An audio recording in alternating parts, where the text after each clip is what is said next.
I cannot enter.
It's locked.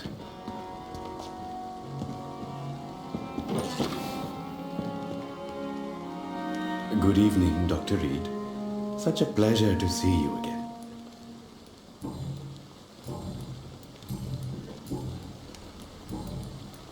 Tell me the truth about your appointment as a medic during the war, Rakesh. The regiment administration appointed me by mistake. I had to learn the job on the spot, sir. Very hard, sir, but I rose to the challenge.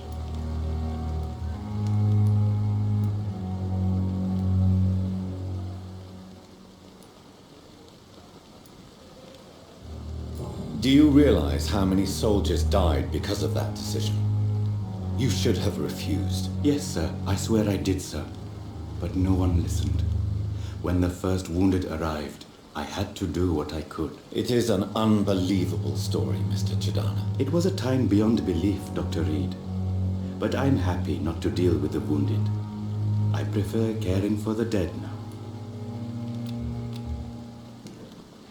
Do you need medical attention? Well, the proximity of the dead is not the most healthy company, even if the quiet can be appreciated.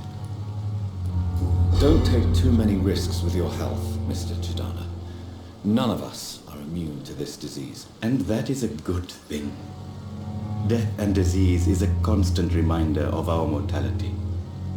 But you have my thanks, Dr. Reed. Goodbye, Mr. Chidana. It's locked.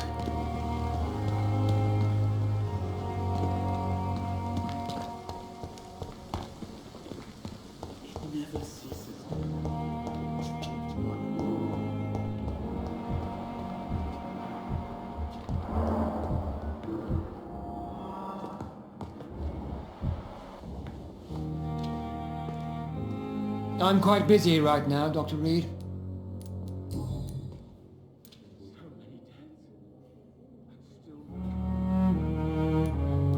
I don't know what you've heard about me, But I have already proved my value as a practitioner. I don't question your skills, Dr. Reed, but your motive.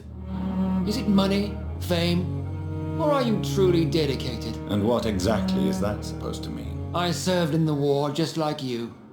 But unlike you, I did not use the wounded to play the modern sorcerer. Be careful what you insinuate, Dr. Ackroyd. I only want you to admit you used those men to improve your theories.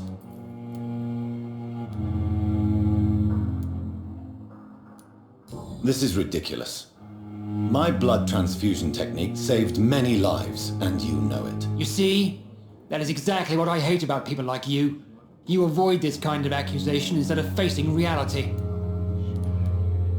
It seems you have bad memories of your military service. I refuse to see this industrial slaughter as scientific progress. War only reveals the worst in men. We can at least agree on something, Dr. Ackroyd.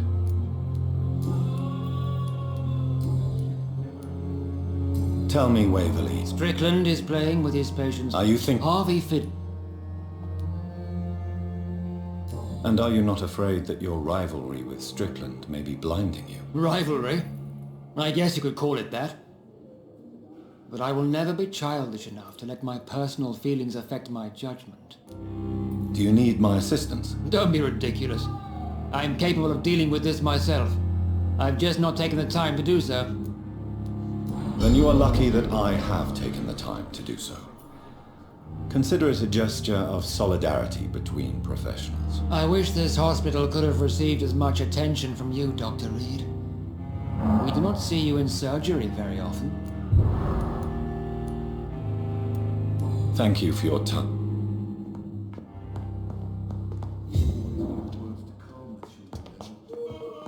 As for me, what a blundering idiot. I'm so tired. Will this shift never end?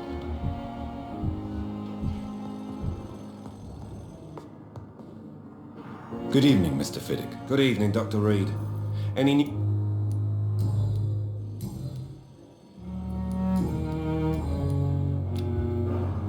Is there anything else that's bothering you? Can I help in any way? Really? Why has no one else asked me that since I got here? I thought I was in a hospital. Unfortunately, you are not the only person who needs help. And complaining about it won't do you any good. Well, perhaps you're right, Dr. Reed. I'm sure if me missus was still alive, she wouldn't be happy with me going on like this. Goodbye for now, Mr. Fiddick. I'll see you later. I will not let you down, my boy. I'm all right. Time with me.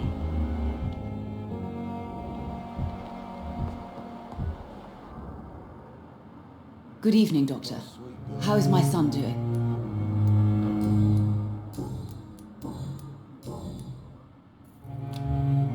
Do you require medical attention as well, Mrs. Goswick? Do you know you're the only one who's asked me this? No, I don't feel well, actually. Despite what you think about this place, I can tell you with absolute certainty, taking this will help you recover. Well, at least your reputation seems well deserved. Unfortunately, I can't say the same for this hospital. Goodbye, Mrs. Goswick.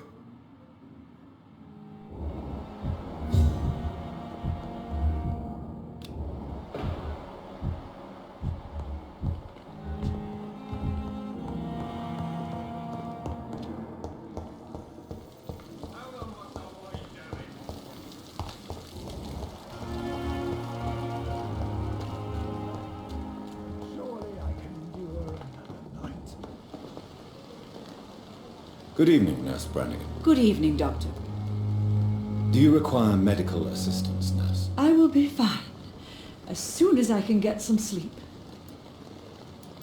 Nurse, you won't be able to help people if you're sick. Take this, and do try to get some rest. I'll try, Dr. Reed. Thank you. Goodbye, Nurse. Call me if you...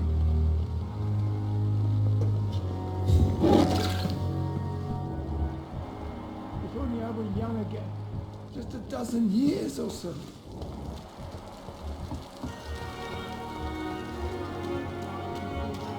Dr. Reed will help straighten things out in Pembroke. Remember? I for one still wait. Good evening, Milton. Good evening, Doctor. Still trying to save lives? Do you need any medical help, Milton? I'm afraid I do. Like everyone in this hospital. It's a sad state of affairs when even the hospital workers are worried about disease. Our job brings us into contact with all kinds of infections, Milton. There's no shame in being ill while you're in a hospital. That's easy for you to say, Doctor. I get the feeling you don't fall sick often. So thanks, anyway. Goodbye, Milton.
Yes, Jonathan? May I ask you some questions? Please do. I bid you farewell.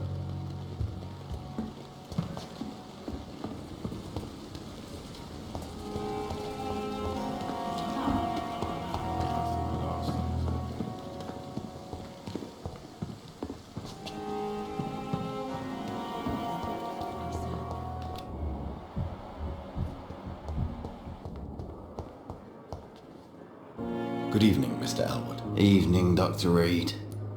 Soldier, do you need assistance? Not really. I think I caught something in this bloody hospital. I swear I'm dead, yet smiling inside, Dr. Reed. As long as you remain here, I will make sure you don't have to worry about your health. Don't think you can do much about it. Damage is done. Goodbye for now, Mr. Disgust on every street corner. Simpleton.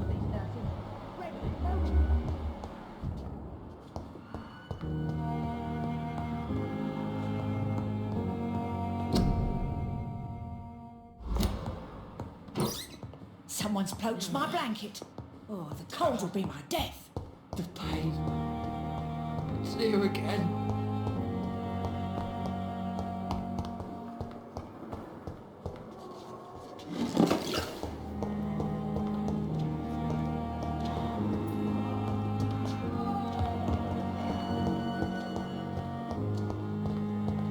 Come now, we can handle this.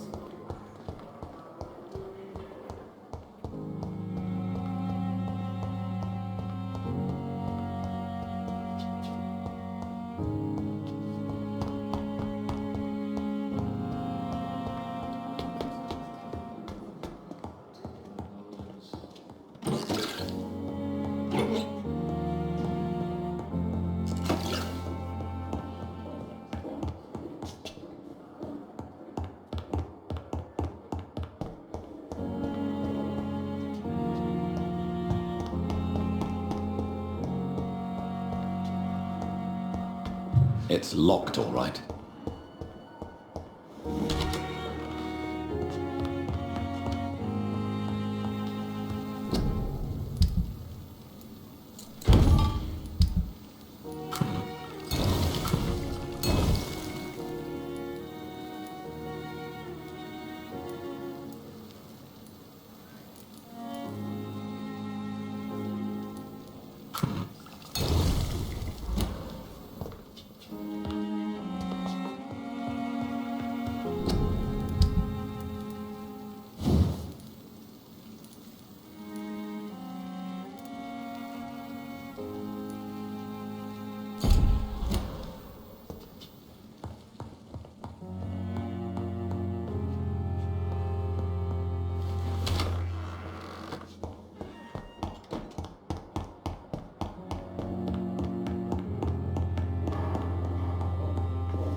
Evening, Edgar. Could I get your professional opinion?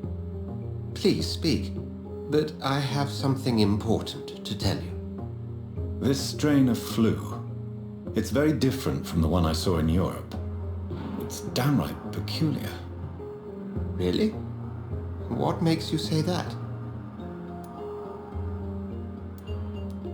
I've just looked at the blood of one of our recently deceased. I see. Do you have anything more to go on? This disease spreads and looks like the Spanish flu, but its effects differ greatly. The London strain is different from the continental one. This is very interesting. Did you find something else? Yes. Unlike the flu, the infected begin to show an increase in outwardly aggressive behavior. More than simple agitation. Once docile people become violent. You mean like rabies? Is there a chance we could create a vaccine, Jonathan, like Pasteur? By the stove, that would be smashing. There's a lot we're not seeing here, but it is spreading, and quickly. If we don't act, the whole city could be lost. But Jonathan, we've a fantastic opportunity sitting right here in front of us. A weapon of choice. What on earth do you mean? Why, you, my dear boy. With your expertise and your blood, we could isolate the properties that course through your veins. Think about the possibilities.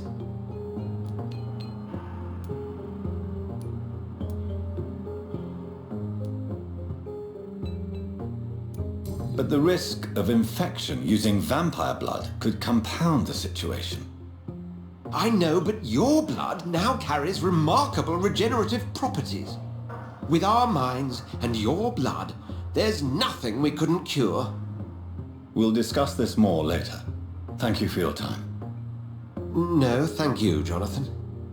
But as I said, I needed to talk to you. I have some rather bad news. Yes? I'm afraid it's your sister. My sister? She's to be buried this evening at Whitechapel Cemetery. Your mother published the obituary this morning. I see. I'm sorry, Jonathan. Please accept my condolences.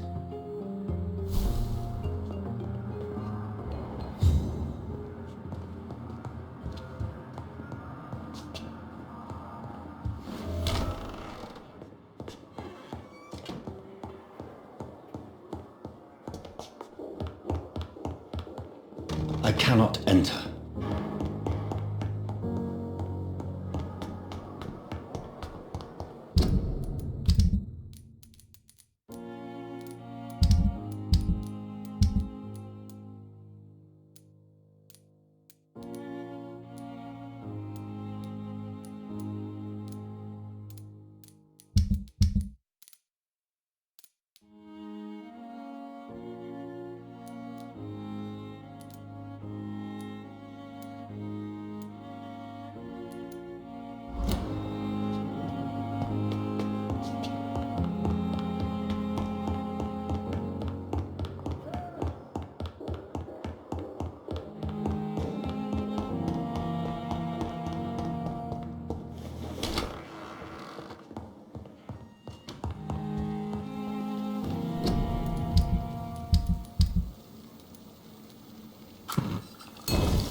I never thought I would have to attend my murdered sister's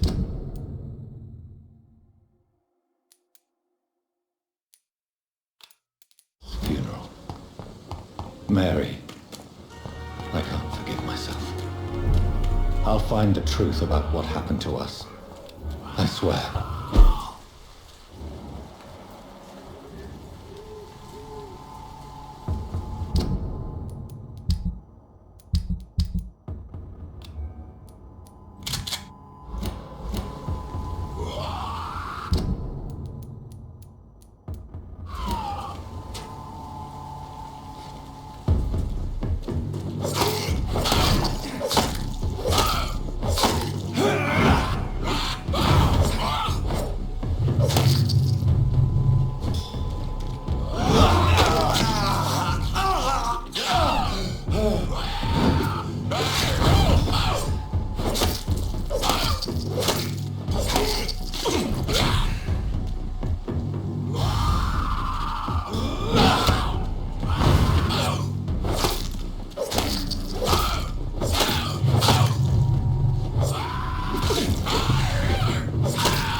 I'm sure Albert would like to know he's been accepted by the wet loot boys.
I can't believe I'm doing this.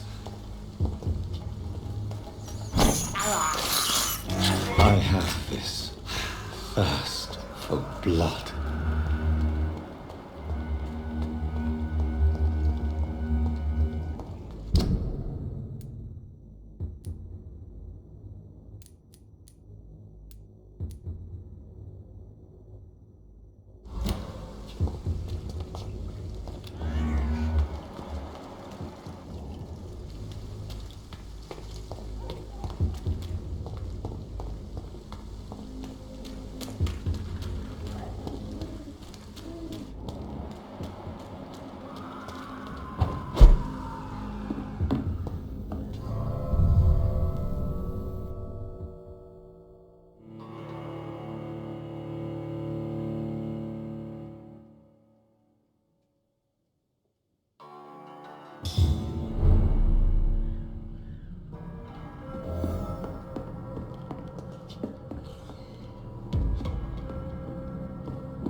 Hello, young man. It's me again. May I come in? I told you before. Your father is worried about you, boy. He asked me to look for you. So my father actually worries about me then? Okay then. Come on in. I'm Harry, by the way. Is there only pain and suffering in this world?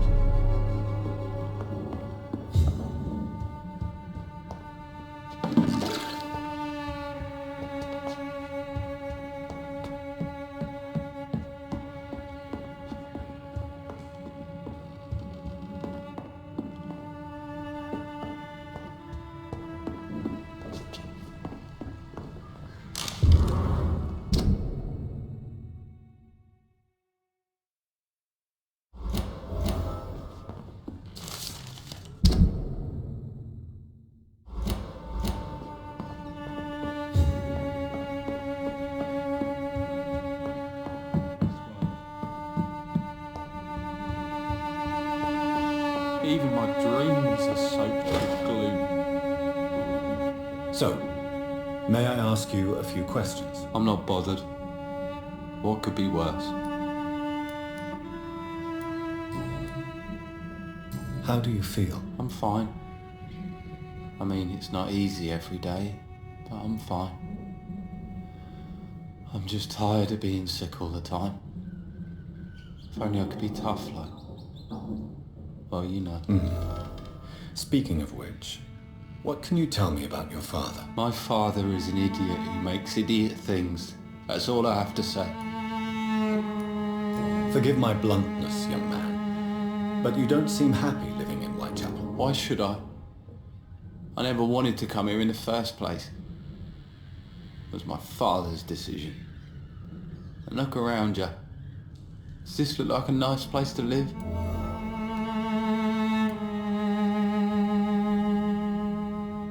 This place is awful, I agree.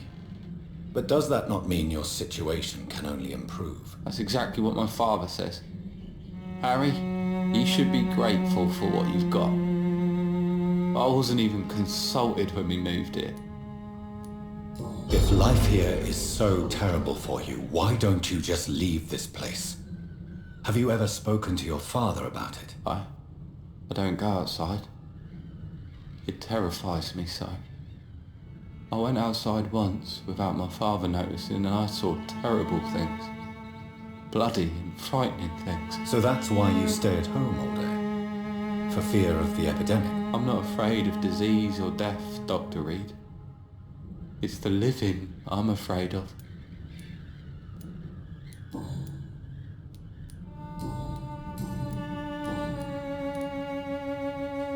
Would it ease tensions with your father if he got an honest job?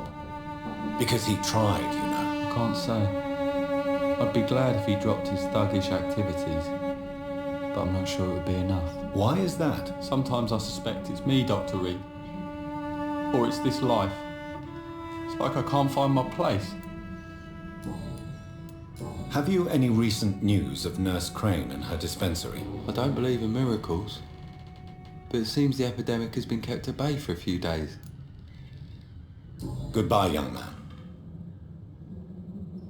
So, I'm not do you need any medical help, young man? Yes, I do. I feel so tired. I don't know if it's the epidemic, but everything seems so hard. You'll feel better with this, but you need to get a grip, young man. Medication alone won't cure melancholia. I'm not sure I'm happy with the idea of living long in a world like this. But I thank you for your concern, sir. Goodbye, young man. Take care of yourself. Is there only pain and suffering in this world?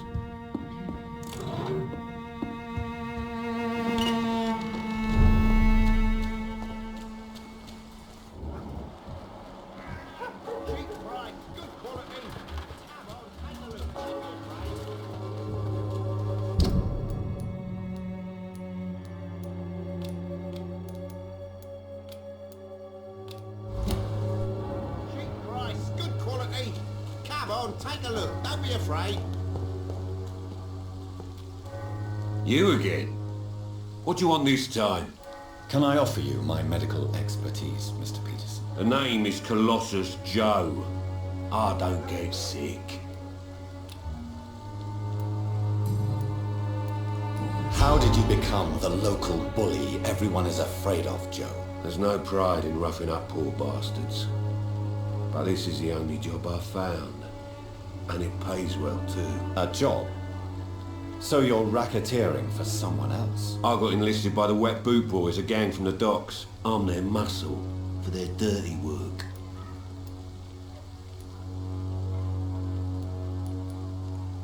You survive at any cost, even at the expense of others. Perhaps that's just the law of nature. I don't care what you think, sir. I do what I have to do for my own reasons, and that's that. I'm not sure Mr. Lewis would agree with your by all means necessary philosophy, sir. Oh, do you really think he's the poor victim here? Barrett can be as sneaky as anyone. Long ago, I even called the bastard my best friend.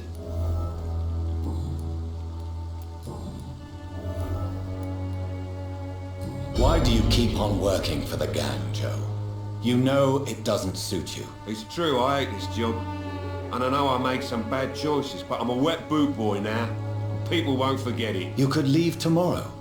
Start another life in another town. That's easy for you to say, Doctor. We are poor. My son's weak, and there's no way he'll endure another disappointment. Harry doesn't seem happy living in Whitechapel. Why did you make him come here? I've always put my son's interests above everything else, whatever he may think. Our house is small but affordable. The walls are thin, but the door is solid. You really love your son, don't you, Mr. Peterson? He's my pride and joy. Even if he hates me for the choices I make and pushes me buttons more than he should. Do you have any regrets? Only one. Not to have my beloved wife by my side. She died when Harry was little. My sweet Jane. She gave the boy confidence.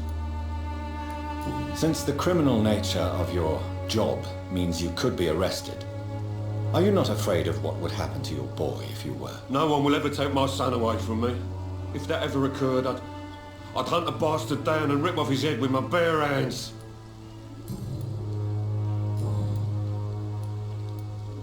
Have you recent news of Nurse Crane and her dispensary? She's doing good work. I saw her yesterday and told her she could call on me if she ever felt threatened. Do you know what I mean? Goodbye, Mr. Peterson.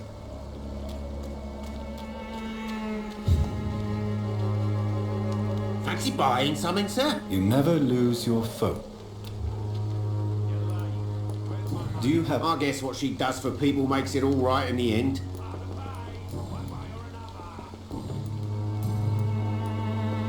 Joe Peterson. He's the villain here, isn't he?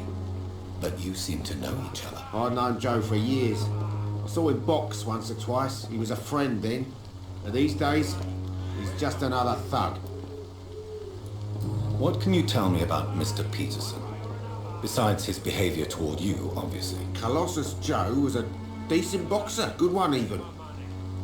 But after his wife passed away, he found every excuse to stop training. Just wanted to pick fights with everyone.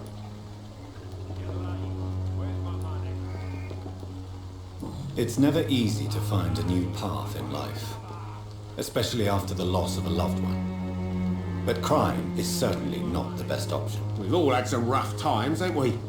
But most of us don't use our fists to see us through. And no one has ever stood up to this thug. Nobody would be fool enough to stand against the wet boot boy. What do you know of Harry Peterson? The boy seems so fragile. Not like his father at all. Harry's a good boy, but he spends most of his time complaining. He's had it tough, all right, but he needs to grow a pair. What troubles him exactly? But despite being his father's son, almost everything, I think. He never wanted to come to Whitechapel in the first place.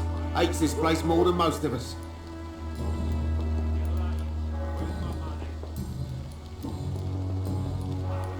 Right then.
something going on in this... Good evening, Doctor. Christina Popper claims she sells her body because she can't find any other work. Do you believe her? Of course I do. Her story is exactly what I want my readers to understand. We live in an intolerant and divided nation. Do you think things will ever change, Mr. Darby? I believe the situation can only improve. And now that women can vote, I'm convinced things will change.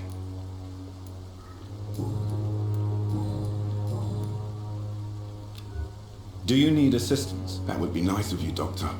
Who knows what I may have caught during my investigation. If you persist in investigating the most pox-ridden boroughs of London, you must accept the risks. Thank you, sir. Have you any news? I'll never know what goes on in that place.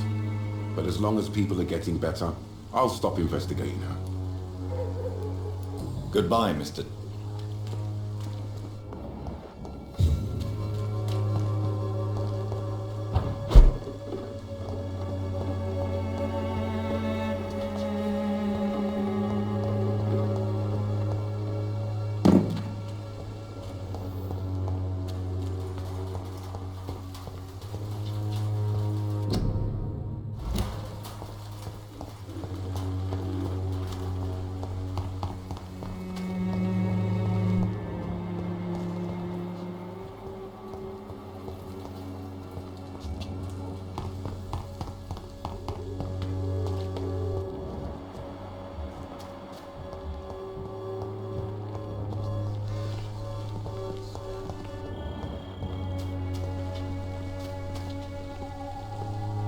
Good evening, Mr. Nethercott. And good evening to you too. You don't really make a living from your scribblings, do you, Richard? No, sir, I don't. I work so hard. I put all my time, my energy, my devotion into the precise carving of words.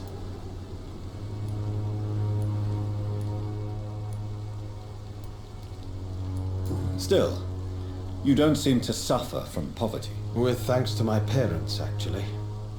I'm afraid I would not be able to live on my own without their help. You seem embarrassed. Someday I hope to proudly offer my first publication to my parents. Until that day, I'll remain the failure of a son they have to support.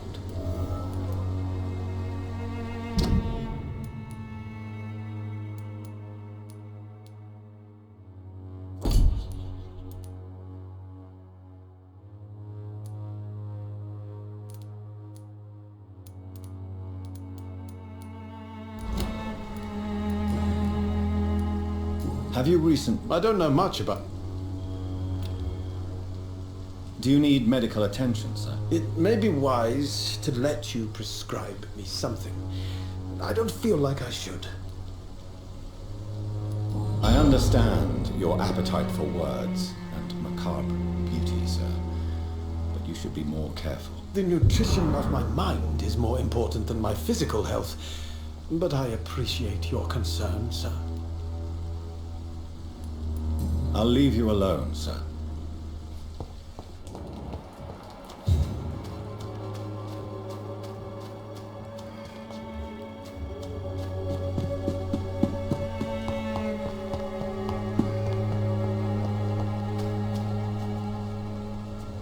Hello again.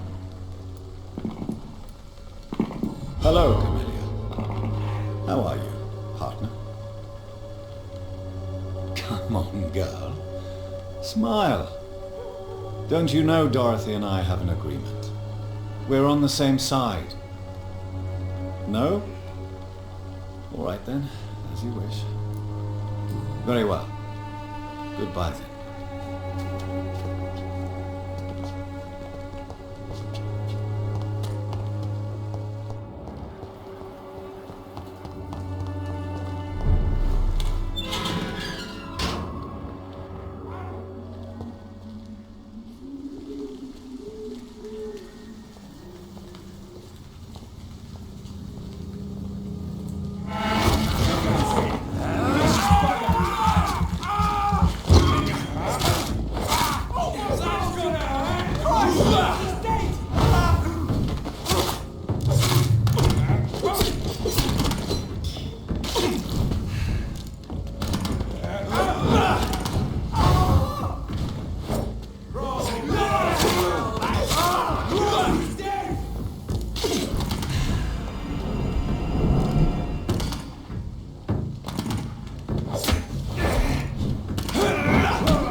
This man stunned me with his face. His crucifix. This is not good news.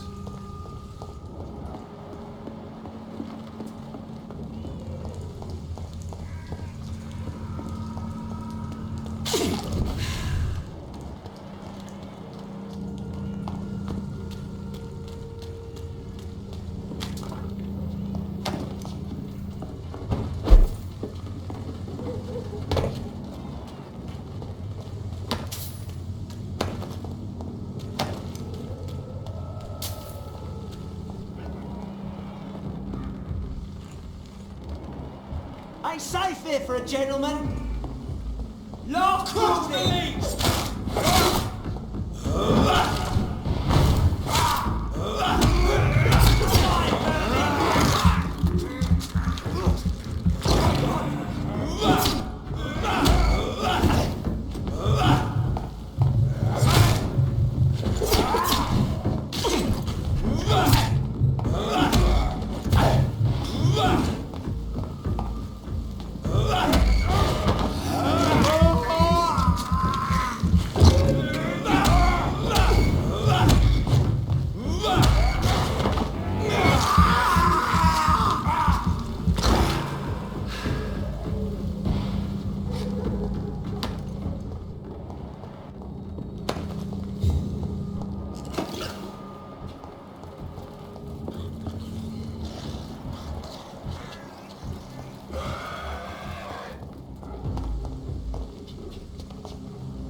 can't believe I'm doing this.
I have this thirst for blood.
Hello, sir.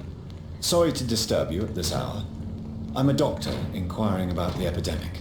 May I come in? A doctor, you say? No, thank you. All right. I shan't insist. Goodbye for now, sir.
Mother, why have you come here?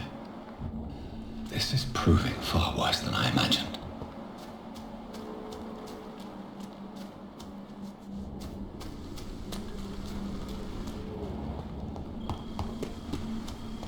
Avery, I leave you to care for my mother. I'm in no state to comfort her.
My mother would die if she were to see me in this state. I must wait.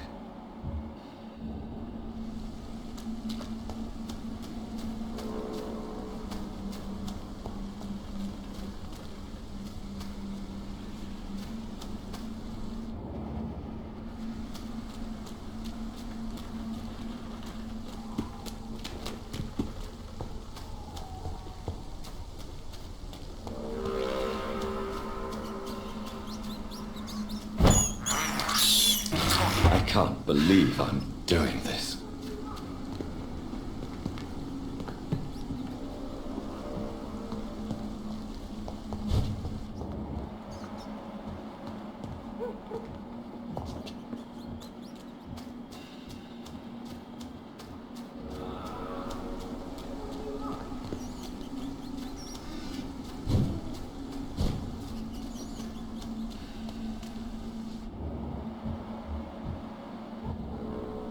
My mother would die if she were to see me in this state. I must wait.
want this?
It's locked, all right.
My dear sister, I don't know if I have the strength.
I have this thirst for blood.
I can't believe I'm doing this.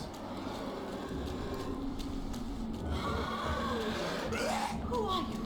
What do you want?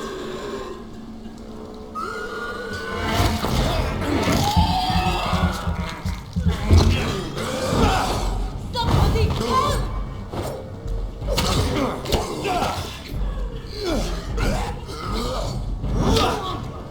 What do you want?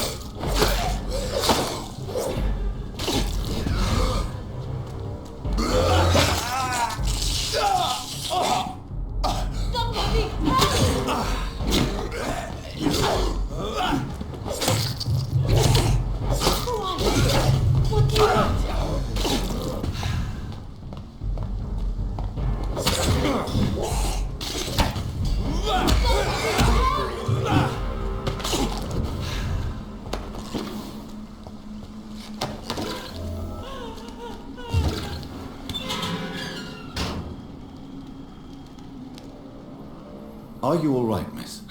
I don't know. Who were those people? They wanted to kill me. Why? They've lost their minds in the epidemic. They won't come back for now. You seem to know a lot about them, sir. I'm Dr. Jonathan Reed. I'm investigating this disease. I am Xiaoxun. Thank you so much for helping me, Mr. Reed. I must go to the cemetery now. Goodbye.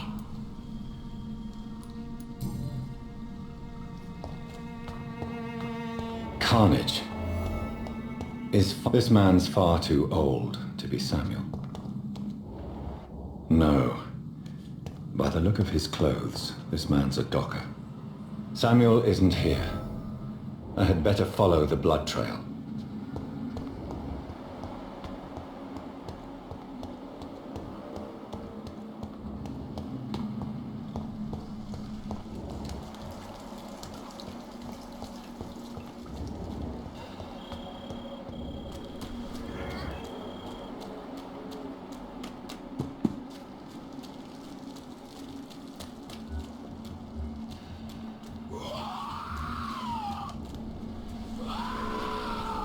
As I feared. Samuel no longer preaches the good word.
This is despicable.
Since I can't reveal myself to my mother now, I must find a discreet spot to attend the ceremony.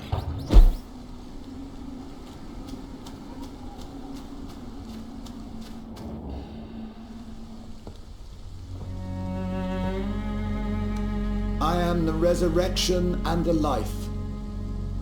He that believeth in me, though he were dead, yet shall he live.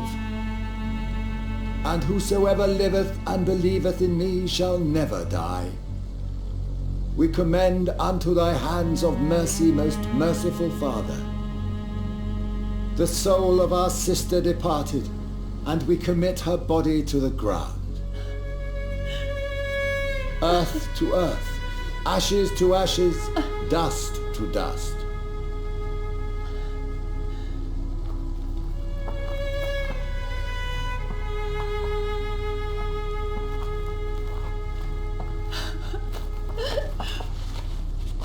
Why kill my Mary and stick her here in this cold, god-awful place?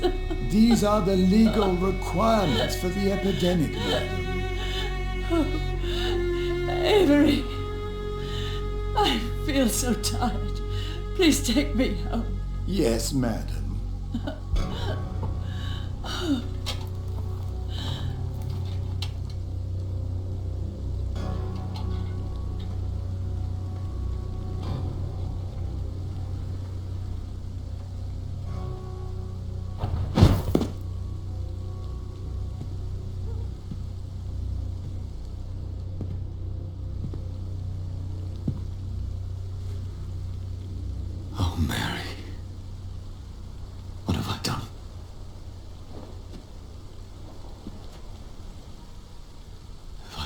change one thing.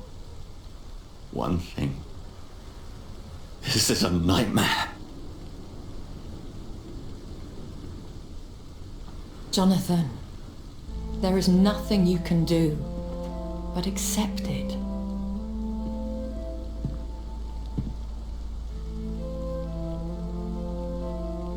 What brings you here? I thought you could use the company. I am so sorry for your loss, Jonathan.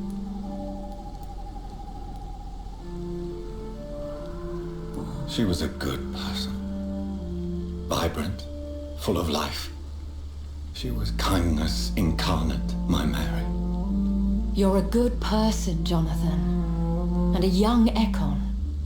A newborn cast into the night without so much as a candle to guide your way. She had been scouring the most dangerous parts of London in search of me. And it led to her death. Jonathan, don't. I still hear her last thoughts. They echo in my head. Her mind shattered, and it haunts me. Jonathan, stop. Listen carefully. You must come to terms with this. You must learn to live with what happened. How can I? I've destroyed my family. My poor mother. I can't even console her. Don't you see? You're doing the work of our enemies, feeding your remorse. We are weakest when we grieve, and the guilt blurs our senses. And so this is why you're here. To warn me. You've felt this pain yourself. You too have endured this. I don't want to lose you, Jonathan. I've lost so many friends. Loved ones I cherished. Pray for Mary's forgiveness, if you must.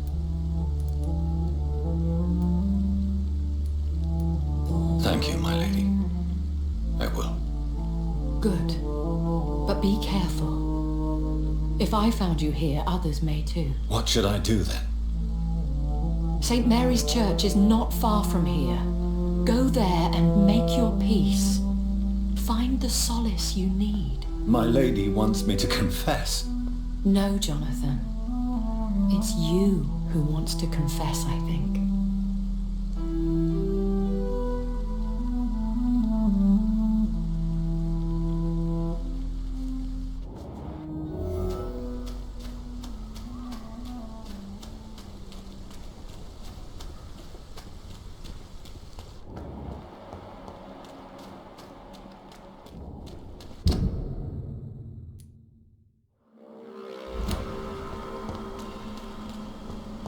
It's locked.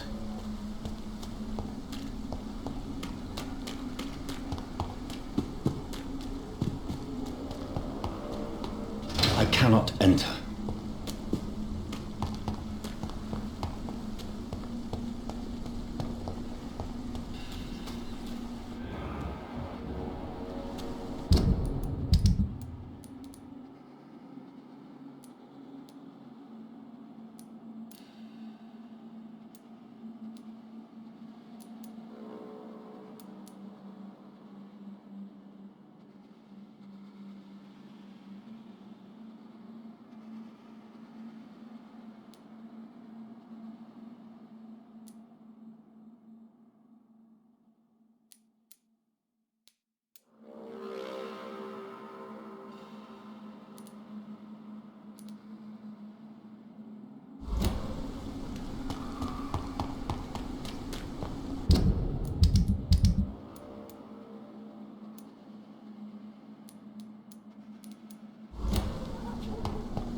And off to church he goes, A newborn seeking divine consent to lick the blood from the soft and pointy crown. Who are you? Make yourself known. Newborn, you reek of guilt and pointless compassion.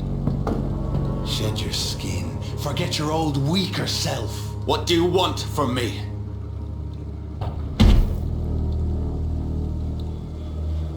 Ascalon does not approve of lone wolves who bring unwanted eyes to our pastures. So your name is Ascalon?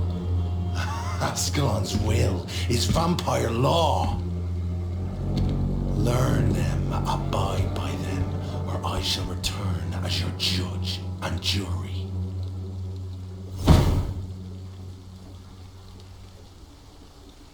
These immortals try my patience with their plans and unsolicited counsel.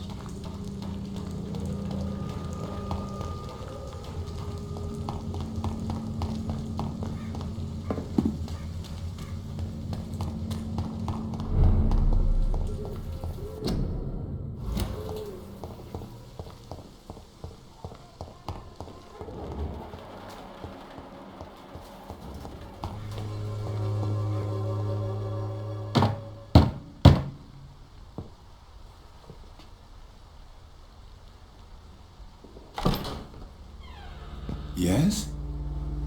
What is it that you want? I'm sorry to disturb you at such a late hour. No worries, my son. I'm still quite awake, having just returned from a funeral. Yes, I know. I've forgotten what I wanted.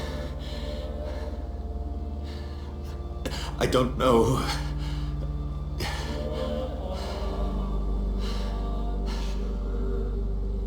May I help you, child? You seem somewhat perturbed. I haven't the strength to cross the threshold. I wish to pray, to cleanse my soul. The church is shut by order of the bishop, but I'm still the vicar of St. Mary's, if that is any use to you, my son. You seem to me a good soul, vicar, but this is a personal matter. There are no secrets from God, my son. If your heart needs comfort, consider me your chapel, for I can be as silent as stone.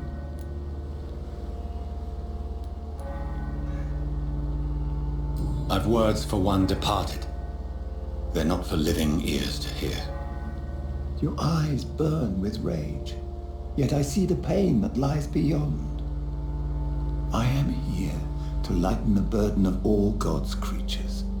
Whatever you tell me is between us and the Lord. Very well, priest, as you seem quite adamant. Open your heart, my son. Tell me what burdens you. With whom do you wish to speak?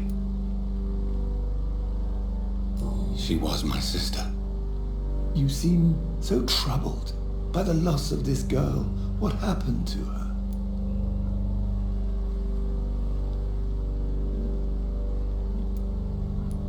She was murdered. I see. And how are you feeling, my son? I feel responsible. The pain is consuming me. I have a final question for you, my son. This is of the utmost importance. Ask your question, vicar. What words would you like to say to your poor sister?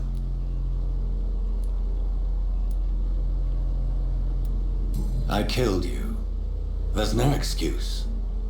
My dear Mary, forgive me. You have been hurt, my son, and your burden will lighten if your words are sincere. Go in peace now, and live your life in the way she would have wanted.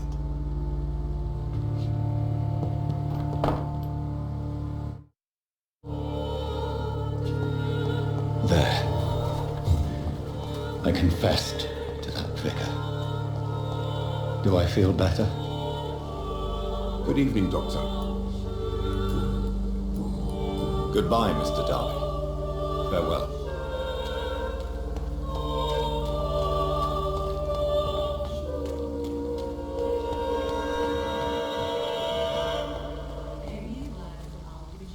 Good evening, Mr. Whitaker. It's Father Whitaker, my son.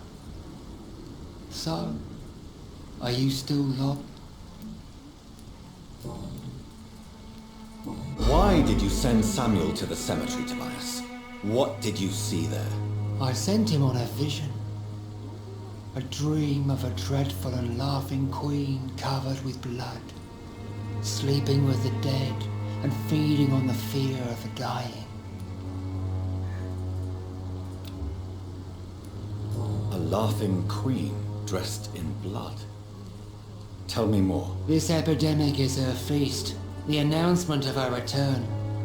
Against her, science is no more than a child's toy. But who is she? She is the mother of harlots and abomination of the earth. She is Babylon, drunk on the blood of the saints. Why did you... You sent a man to die because of a stupid vision. Good evening, Mr. It's Father. Tobias Whitaker, confess why you burnt those people alive. I have done what no one was ready to do. I will smite the flesh of the unclean to protect the righteous. You are just another heartless murderer, exploiting the epidemic to kill with impunity. No! No. The only way to contain the spread is to strike at the source itself. The proliferating sick. You're not the savior of London. You're just a glorified sadist. I take no pleasure in this awful cleansing, Dr. Reed. I am only driven by the thousands of innocents I save each night.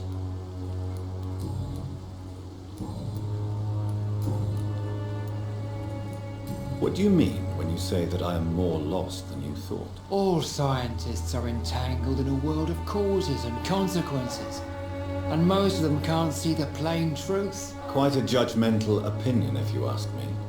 But what do I know? Blinded by science as I am. But you are seeking answers, aren't you? Answers about the Armageddon about to strike the city. Answers about the hidden truth. Well, I suppose I can spare a few minutes listening to your so-called truth. As a doctor, you must be aware of the decimating epidemic. But let me tell you that this so-called Spanish flu is just the beginning of the end. What do you mean? The beast is finally revealing itself, corrupting the flesh and the heart of men. With my own eyes I have seen them, those minions from the abyss. I have heard enough. Good evening, Mr. It's Father.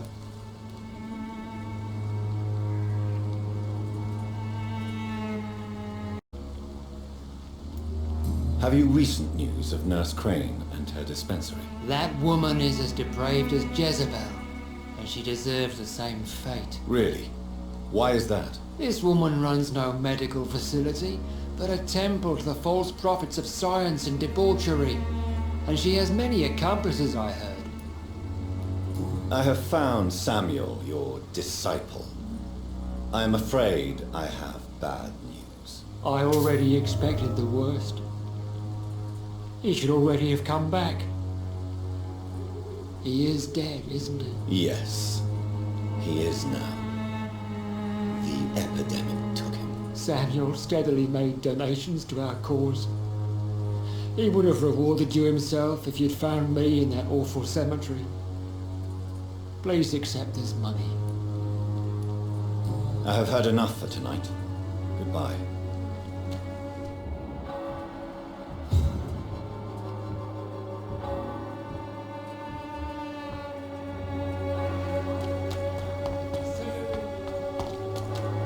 There is something going on in this district. I don't know what. Good evening, Christina. Change your mind, Mr. Reed? Could this be the scarf you lost, Miss Popper? It is much more than a scarf to me. It is the only thing that connects me to my family and my country. Thank you so much.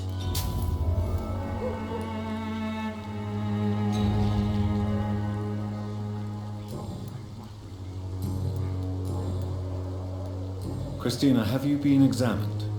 The epidemic is spreading fast in London, and you could be exposed, or expose others. I don't like doctors or hospitals, and I don't like you asking questions.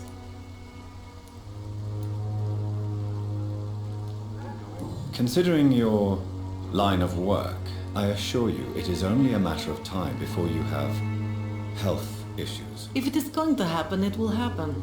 Right now, I need money. That's what's important. You can put your own life in danger, that's your decision. But what about your clients? If you're contaminated, you will put them in danger too. And you think that would worry me? If you knew the men I deal with, their health would not be what you'd worry about.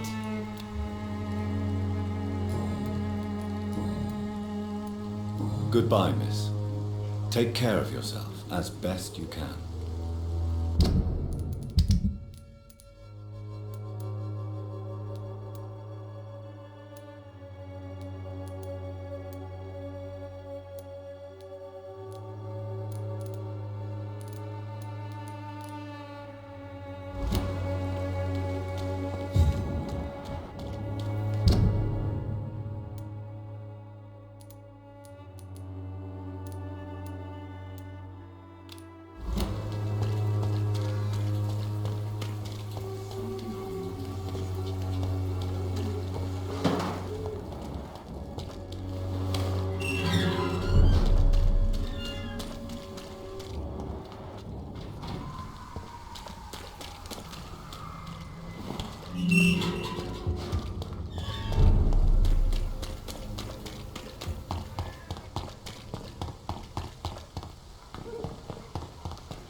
Cheap price, good quality.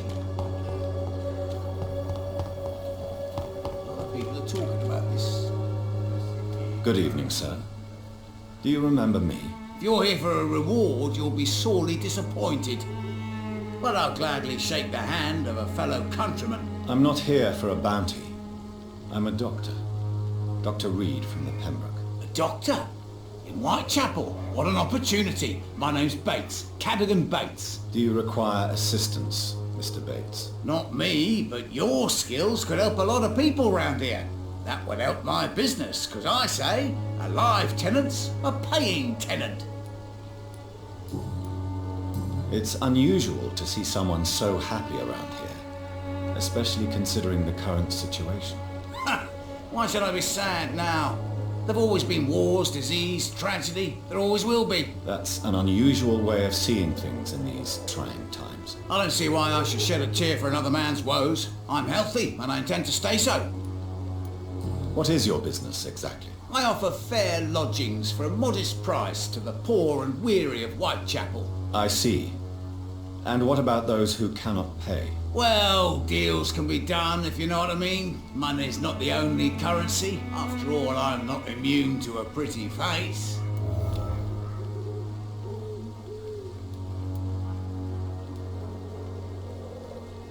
In other words, you take advantage of these poor lost souls.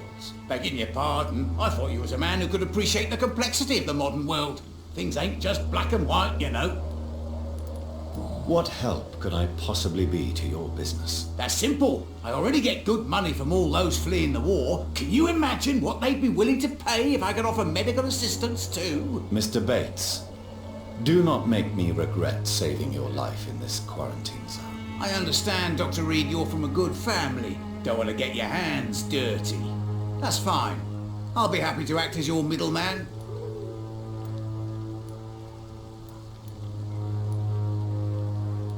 I've no interest in money. Perhaps one night I will visit you and take what I require. If that should happen, there will be no need for a middleman. So it's a no then. That's too bad. The Reed tonic could have really helped people, you know, save lives. Isn't that what you do? I mean, people buy that Swamborough shit. Tell me, what's your honest opinion of the increasing violence in London? People are just beginning to discover what we've always known.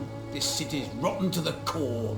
They just took their bloody time to wake up and notice it. What do you mean? People are acting like the violence is news. But it's always been savage down here. It just bubbles to the surface every now and again. Have you heard anything about Nurse Crane and her dispensary? Not really. A man such as yourself, knee-deep in the muck of Whitechapel, must know more. Speak now. Yeah, thanks to Nurse Crane's dedication, these foreigners keep coming to Whitechapel, and my lodgings welcome all. So business is booming. More than ever. Hope Nurse Crane's dispensary does nothing but flourish. More money in my pocket in the end. Why am I not convinced? Maybe it's because you lack faith. Being a skeptic must be useful for a man of science.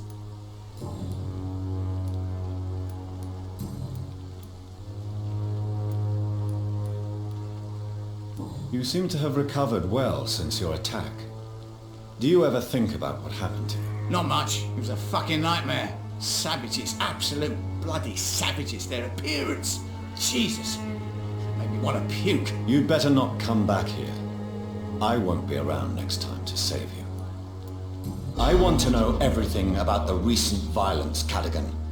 And I want the truth. Well, rent may be a bit high, and yeah, I've had to evict a few people. But that's business, isn't it?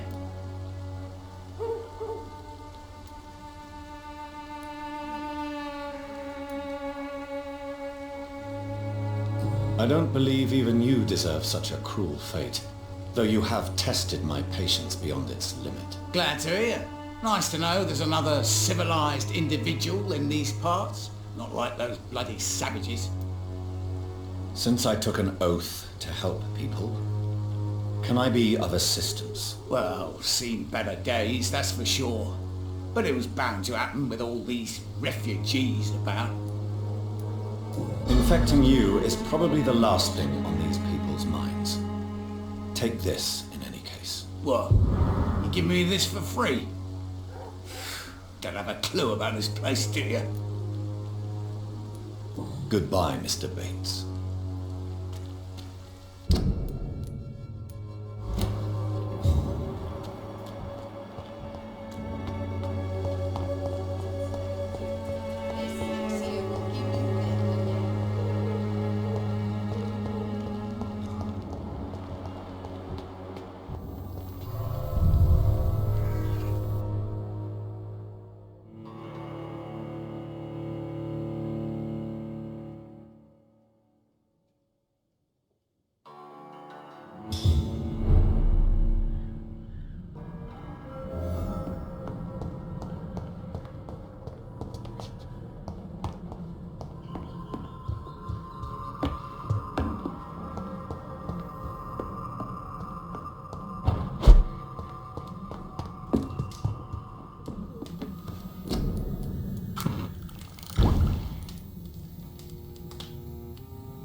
Hello, Mr. Petrescu. Hello, Dr. Reed.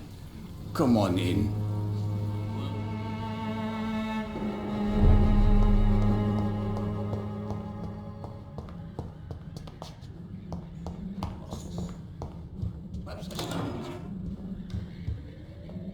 Yes?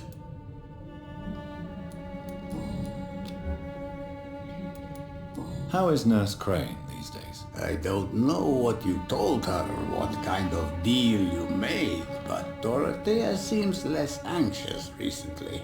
Thank you for that, Dr. Reed.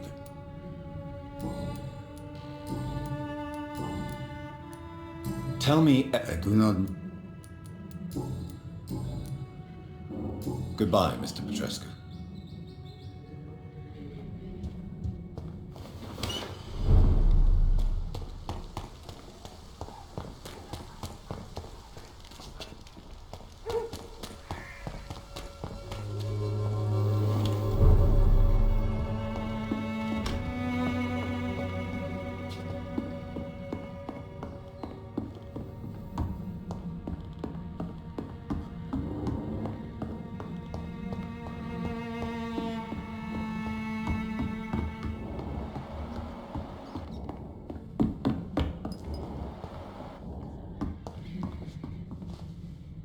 Welcome back, Dr. Reed. Good evening, Nurse. How should I address you? Dorothy? Dorothea? Miss Crane? Dorothy is all right. If you don't mind me calling you Jonathan. That's fine with me. What can I do for you then, Jonathan? Show me what...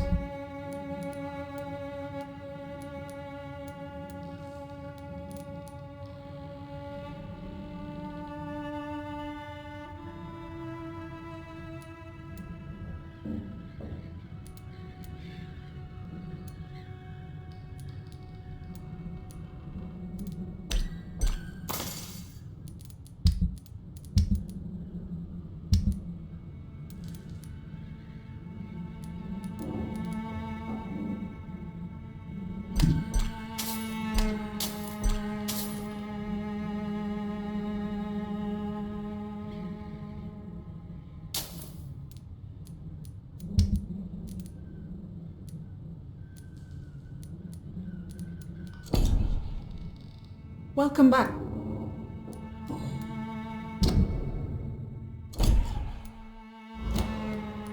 Tell me. There is not much to say.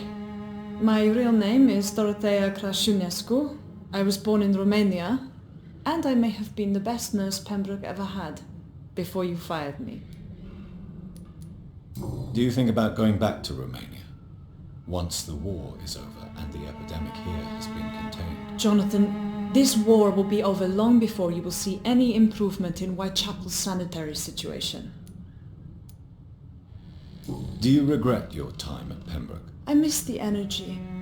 There was so much to do, so much to learn. Even though I was double-crossing the board, I felt I was part of something worthwhile there. Do you need medical help, Dorothy? I'm a professional nurse. Rest assured, I'll ask for your help if I need it. Do you trust me? You forced me to resign after you caught me trying to save a dying patient. Of course I trust you. You're a blackmailer, just like me. Are you not afraid of dying? The epidemic is deadly and very contagious. I'm more afraid of being locked in a cell. I've seen what most hospitals do to the sick staff. They keep them hidden to avoid panic. I hope you've stopped jeopardizing this facility with your illegal business, Dorothy. Yes, I have. Most of the time. But the blackmail money is too useful to stop it completely. I just target less dangerous people. Who is the current victim? I would rather you did not know. You are my client, not my accomplice. Besides, I'm much more cautious since the first time you found me. Why did you blackmail Lady Ashbury? She's a generous person. You could have asked her for money directly. She killed those patients, I'm sure of that. I know you like her, but that gingerhead has a taste for blood.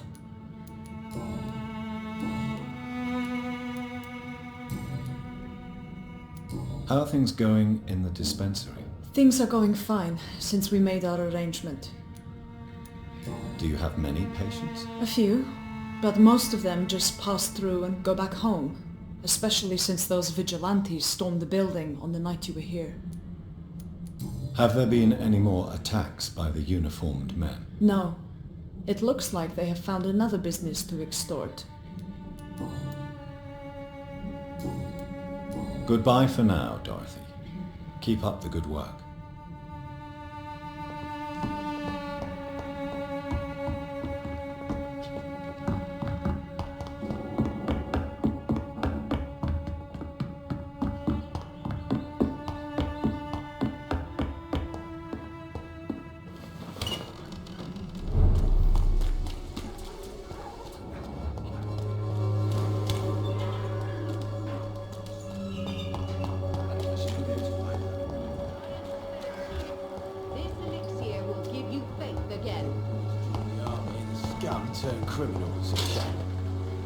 Good evening, Benjamin. Can I help you? I'm afraid not, Mr. Reed.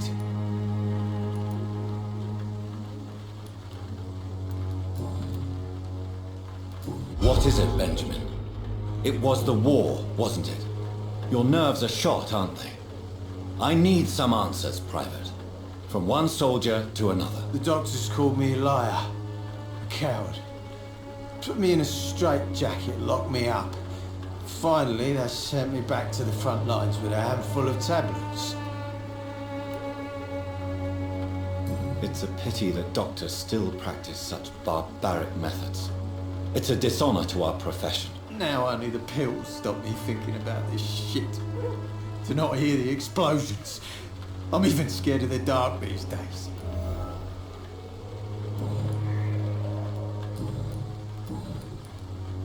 Have you any news of Nurse Crane and her dispensary? I visited her dispensary recently.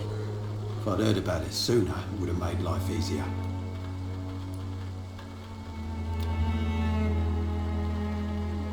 You don't seem well, Benjamin. Do you need any help? I always feel ill, sir. It's like I'm never right. I can try to help your body heal, sir. But you must stop destroying it. The war destroyed me, Doctor. I have found a very interesting letter. Your son planned to prove his worth to the gang by stealing your medicine. Oh, I see. So the little bugger thought he could use his dad to build a reputation. The gang's recruiter was dead when I found him. Perhaps you should take better care of your son. I love my Albert, sir. Believe me. It's just... well, I'm an arsehole, I suppose. Anyway, thanks for the letter. This is for your trouble.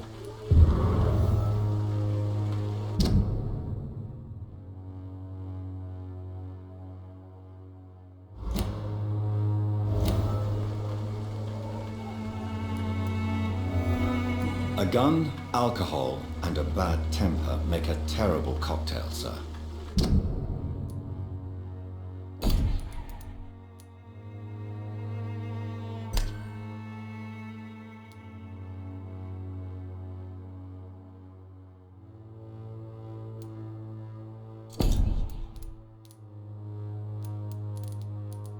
Goodbye for now.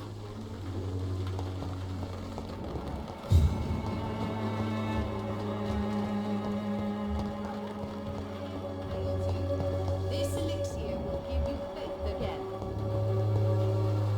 Good evening, my dear colleague.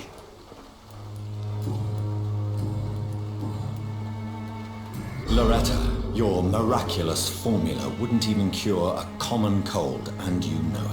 The Swanborough's cordial secret ingredient is hope, Doctor. And it's something people around here really need. A placebo effect is real and has benefit. But in your case, you could be murdering your customers who may die because they are not receiving the necessary medical attention. Medical attention? In Whitechapel? Trust me, my cordial is the best option they have, since it is the only one.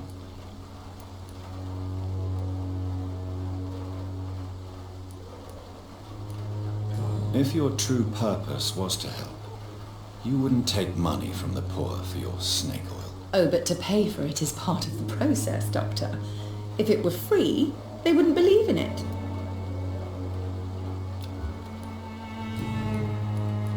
Have you any news on... I can't believe that people are naive enough to trust her medicine. She's just a shady nurse with good connections. I'd like to see...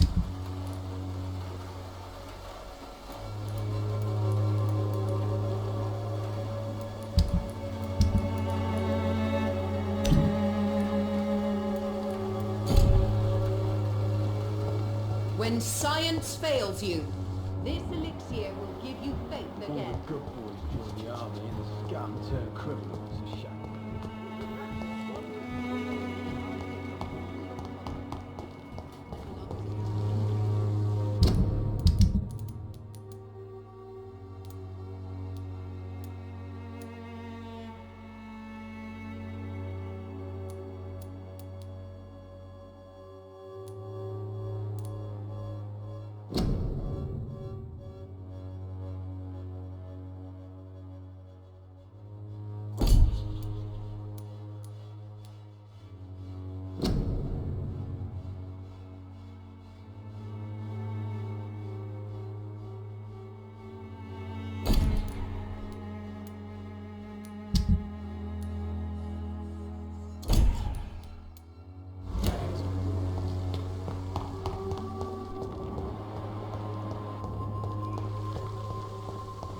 It's locked, all right.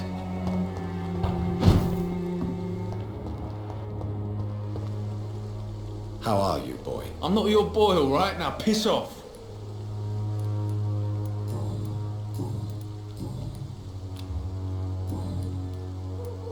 Have you heard anything about Nurse Crane and her dispensary? Nurse Crane? Yeah, I heard she's doing all right. Connected and protected. Goodbye, young man.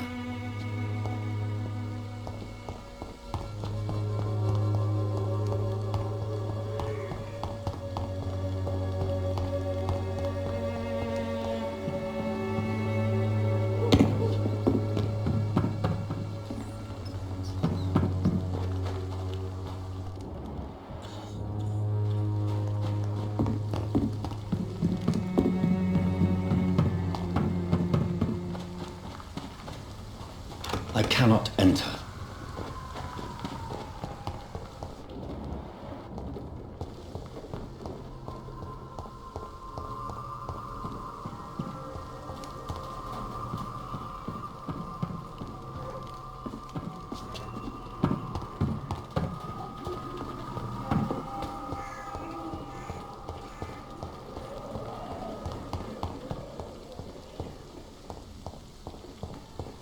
When science fails you. Talk about this Colossus. Perhaps I should look into it.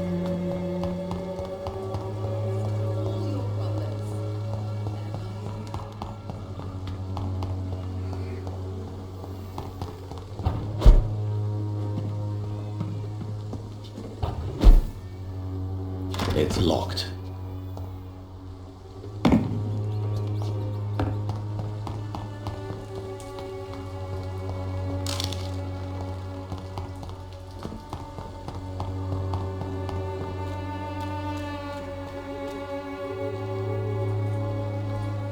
You again?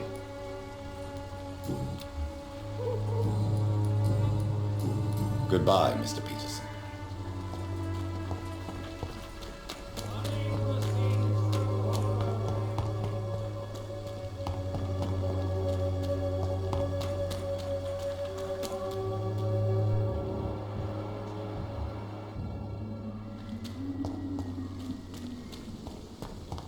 It's one of them!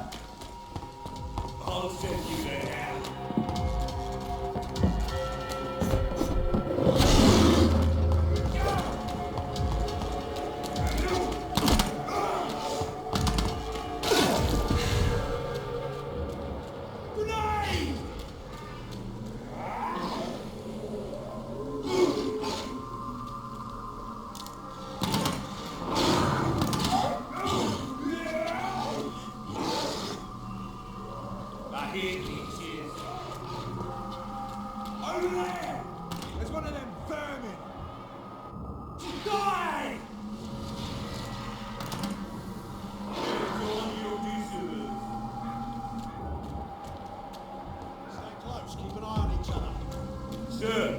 civilians allowed.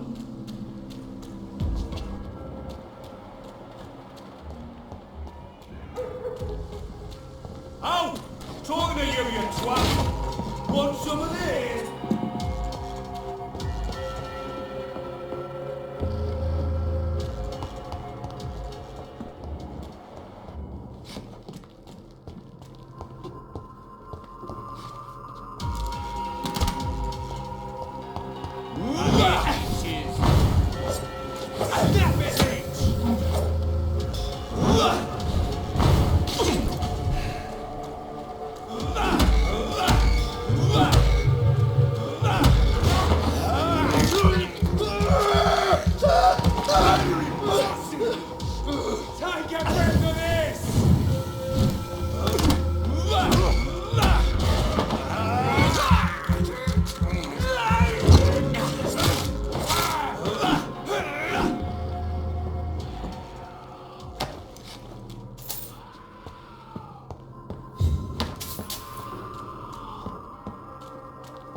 remember you.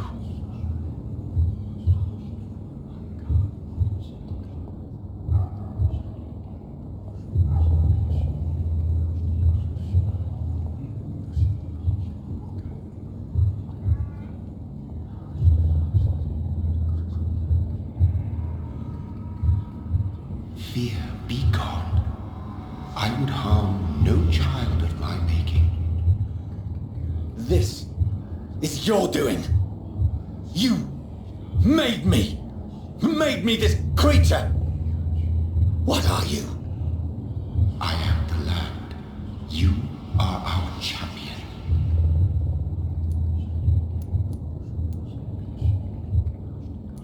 You selected me. Chose me. As shall my children yet to come. What is it you seek? This age is sickly. An ancient poison, an older rage, brewed in a cauldron newly forged. This has something to do with the epidemic. Seek truth, my champion. Defeat the serpent of knowing with iron spur.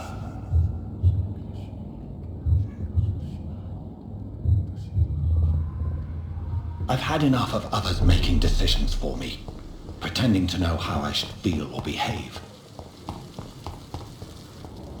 So the vampire who made me is some sort of disembodied entity? Or was he just projecting this vision in my mind? Maybe Edgar can help me with this one.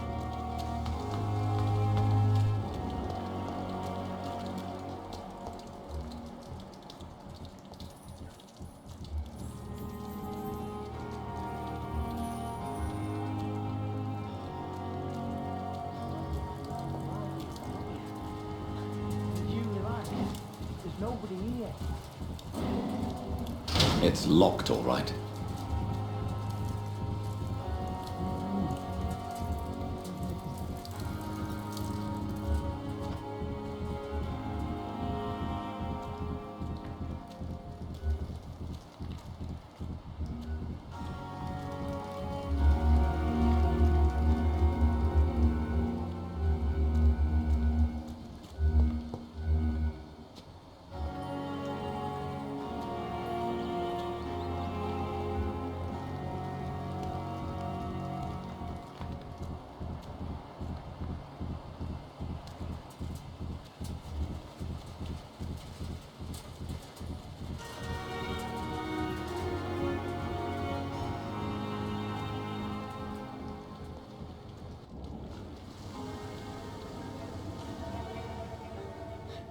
Sometimes you act like a real jerk, you know that? Oh, come on, Ozzy, don't be like that. What, like what? Like someone who felt betrayed by the man he loves? Did you ever even try to find me? Rescue me? You know, it's not like that. I wanted to. I was so afraid to leave the hospital, not to be seen with you. We survived this shit together. That's all that matters. I know you did your best.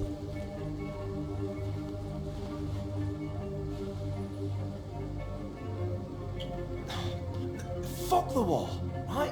And fuck them all. Fuck the war. Fuck them all.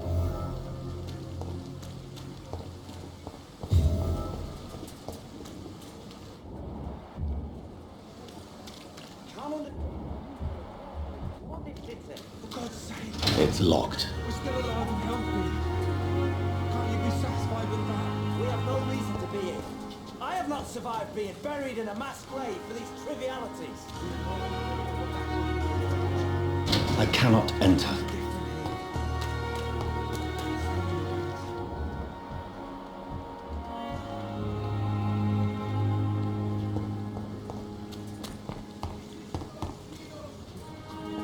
It's locked, all right.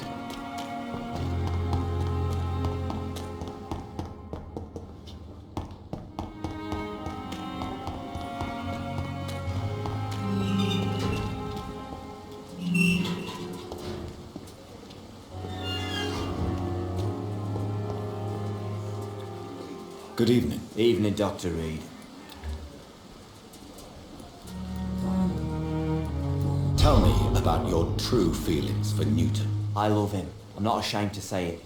He's the best thing that ever happened to me. I can't imagine life without him.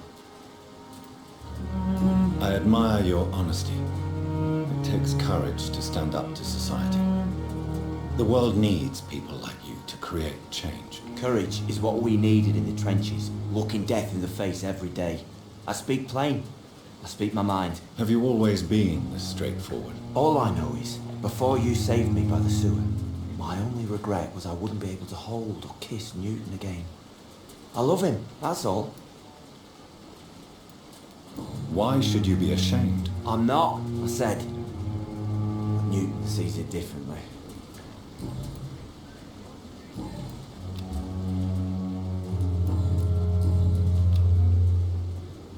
Do you need medical attention? Don't get me wrong, sir. I'm grateful for what you've done, but I've never felt comfortable with doctors. I'm certain you have your reasons, but let me assure you, I'm not like other doctors you may have consulted with. It is true. You risked your life to save me, after all. It would be impolite to refuse your counsel.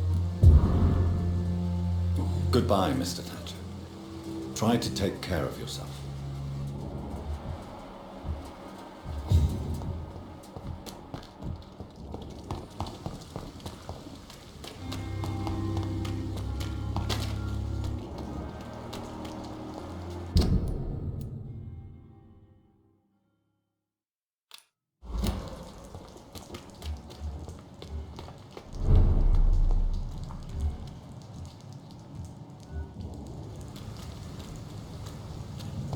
Look lively! It's on to us!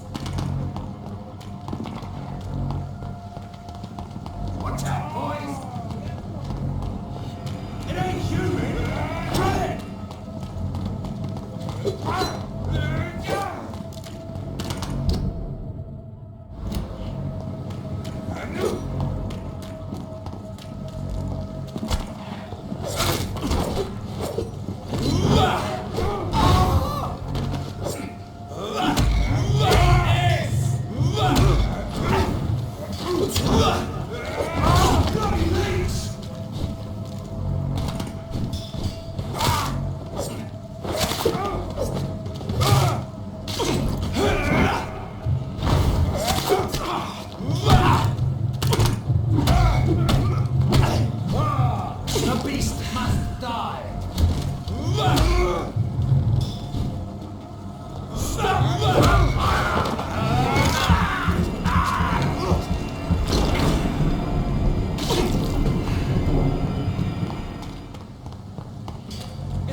one of them!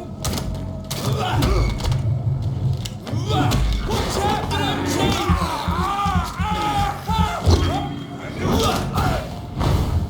Get a taste of this!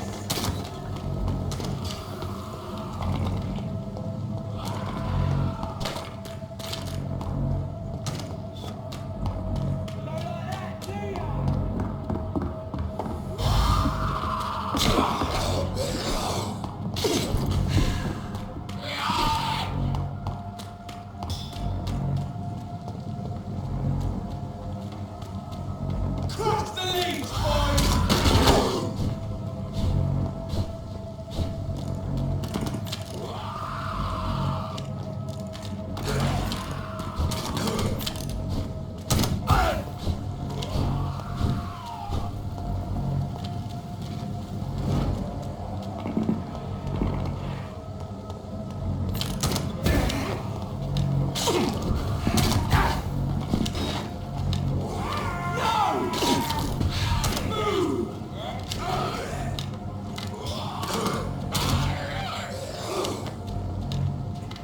Bloody leech!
Don't like burning, does it?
Opium is one of the main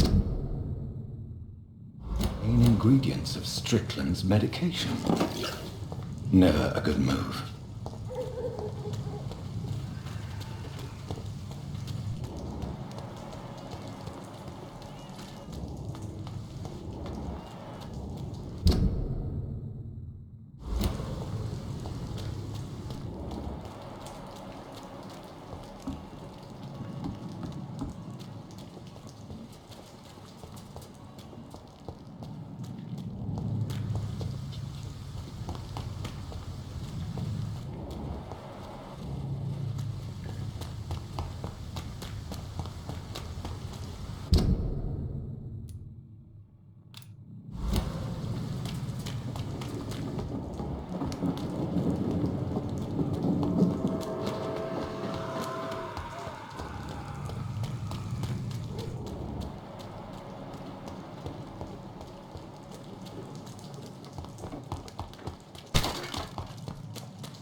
This is Braille. I need someone who can read this.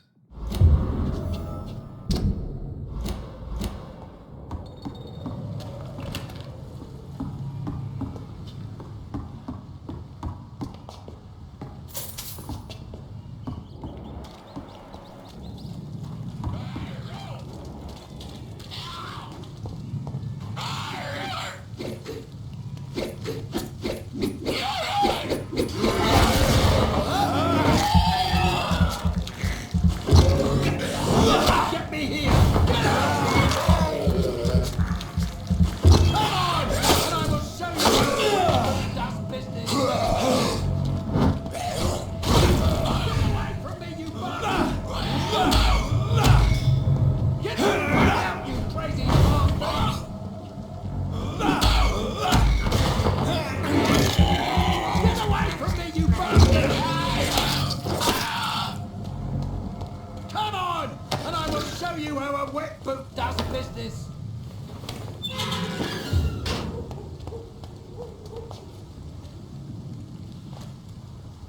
Are you all right, sir?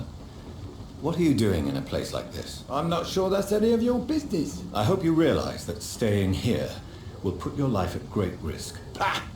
I'm not afraid of these guards of Priwen, or whatever these thugs call themselves. I can still kick some respect into those youngsters. I wasn't specifically referring to them, but are you really after these men? Why? They took my boy! I've had no news since he joined that crazy gang. So I decided to come and find him myself, to get some answers. I see. But as I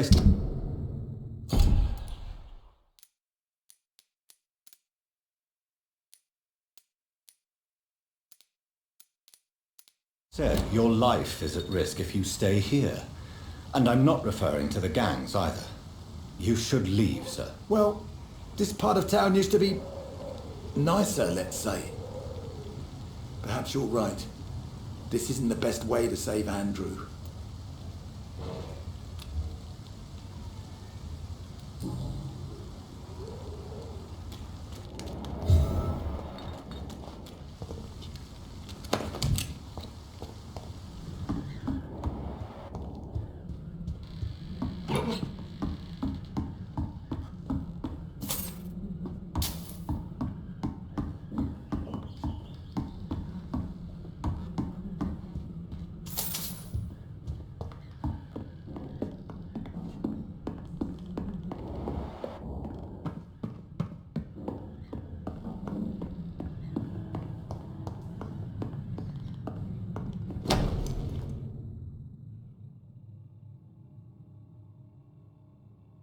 There is a name engraved under the blood on the back of the case.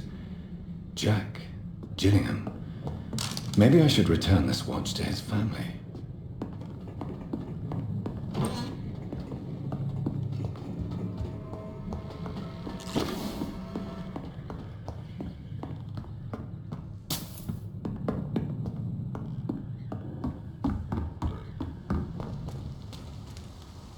Are you sure you'll be able to Young man,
Good evening, sir. Good evening. Why must it always be a good evening? I was just being polite. I'm Dr. Reed. I'd like to ask you some questions, if I may. Don't like questions. Or doctors. And the name is Seymour Fishburne, if you must know.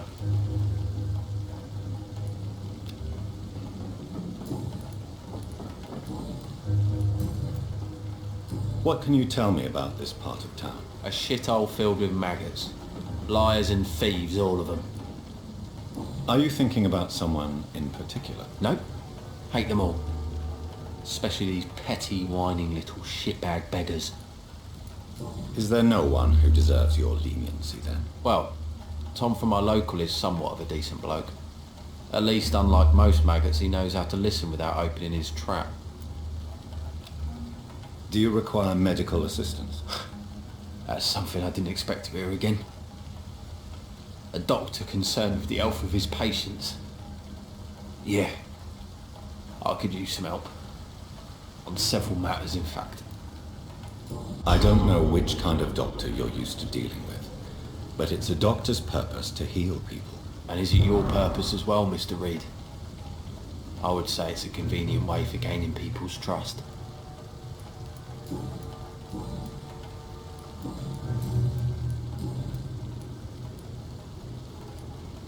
What's your occupation? I take care of my mum. That's what I do. She's the only good thing in my life. Even though I don't treat her so good. You seem upset. Is something bothering you? I lost the necklace I bought her. I'm a fucking idiot. A worthless idiot. Sometimes it's hard to be a good son. I just want her to smile. No, I was thankful for her patience, appreciated like... God knows she deserves it.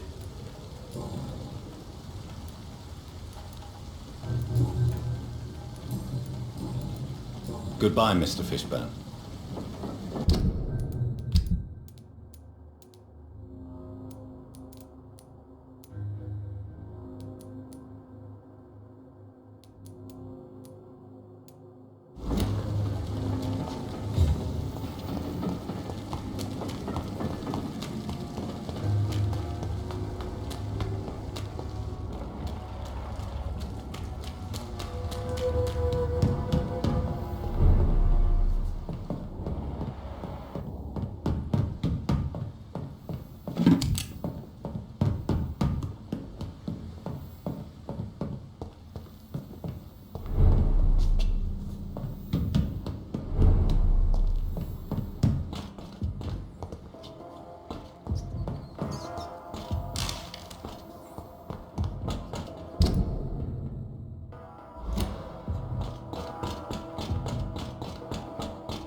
Turn around, sir. This one's mine!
Steady, boys! We've got one here!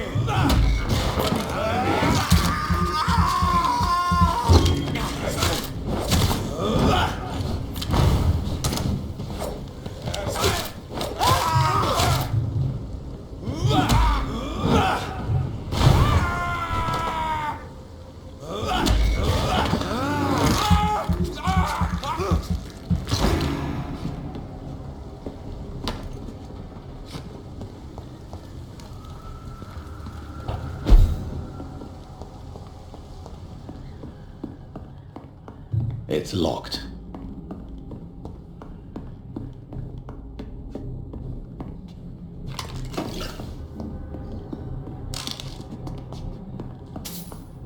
It's locked.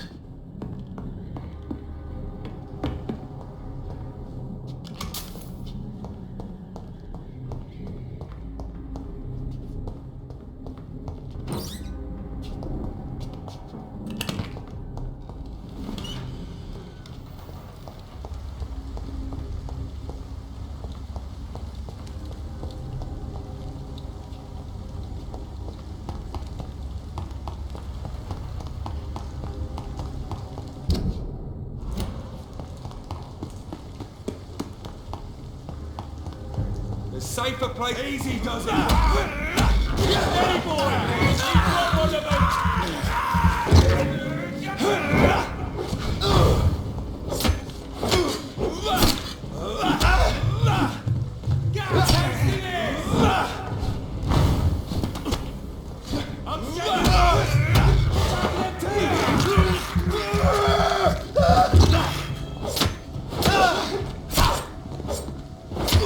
Watch it! It's a killer! Filthy piece of shit!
best turn around if I were you. Stupid!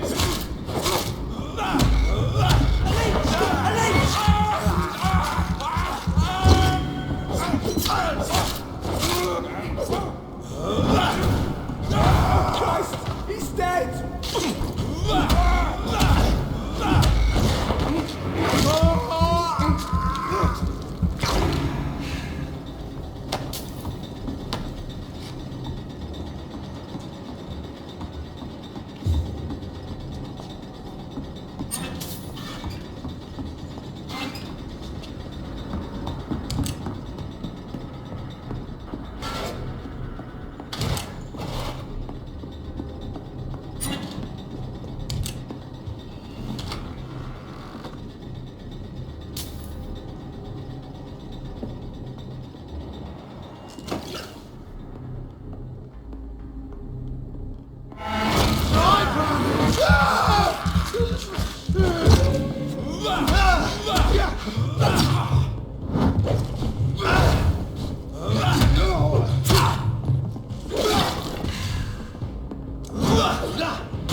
Good evening, Mr. Fishburne. Yeah.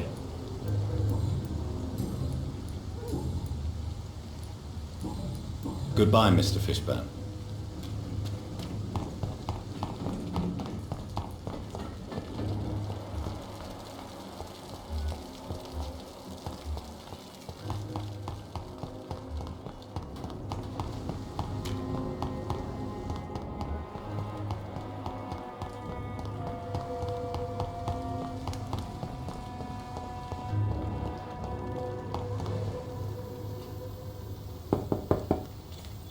Good evening, madam. I'm Dr. Reed. Could I come in? Why? What do you want? I work at the Pembroke Hospital. I'm investigating the flu epidemic in this area. Oh, the Spanish flu. Well, that's quite liberal of you, Doctor. But this is no time to be knocking at people's doors. The disease takes away the good people too, madam. Why not let me in? It's Mrs. Fishburne. Stella Fishburne. And yes, indeed. Why not let a doctor in?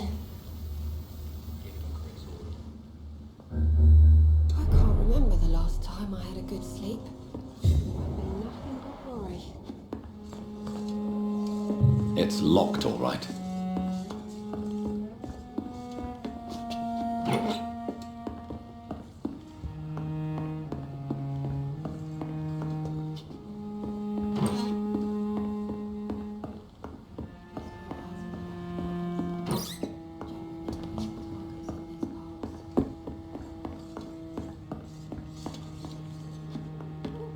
So you have questions about the flu, then? Yes, among other things. Forgive my rudeness at the door. It's just my son doesn't like strangers coming in the house.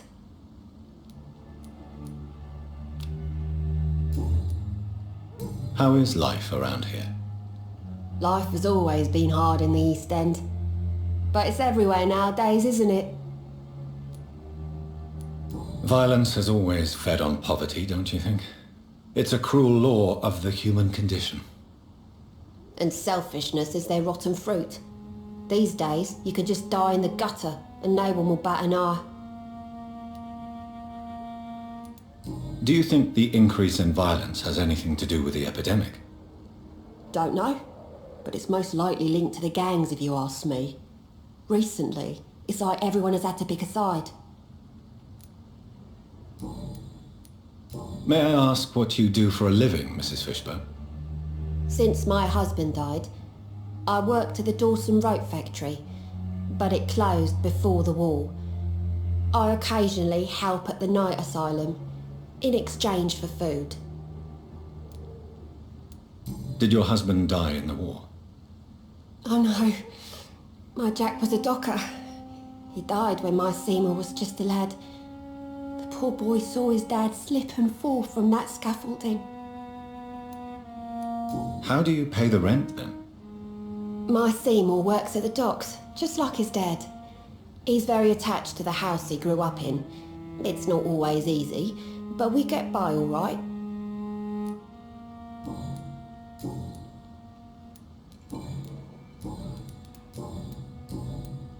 Goodbye, Miss Fishburne. Take care of yourself.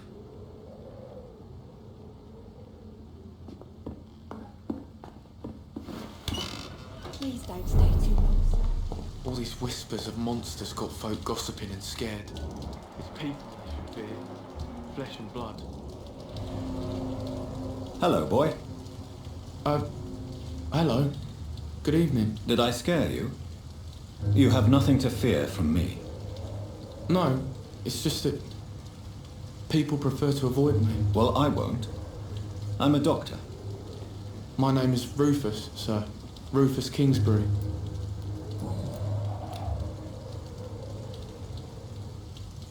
Are you alone? Where is your family? I don't have any. My parents are dead. So you have no home? You're sleeping rough? No. I mean, yes. I live on the streets. I have no home. This city has abandoned so many of its children. It's tragic. I've known worse. I'm not all alone. I have Mrs. Fishburne. She's been very kind to me. Why do you think she's so considerate? I can't say, sir. I guess she's a good soul. Sometimes it's like she replaces the mother I lost, even if we're not related. What can you tell me about this region? It's all about staying out of trouble. But since most people prefer to avoid...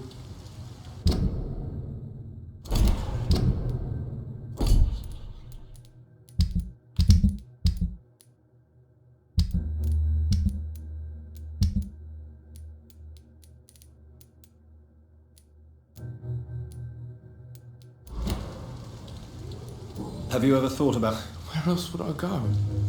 At least I know these streets and some people around here. This is my city, for better or worse. Why do people avoid you? They call me Rufus the Curse. Around here, I'm a bit of a bad luck charm. What do you do around here, Rufus? I listen to the news on the docks, sir. And I smile at those kind enough to spare me a bob. What do people say about this place? Things have been tense between the wet boot boys and the communists. They both feel they should run the docks. Do you have a job? It's hard to work, what with my head and all. Since I was a boy, I've always had trouble remembering what I do and why I do it.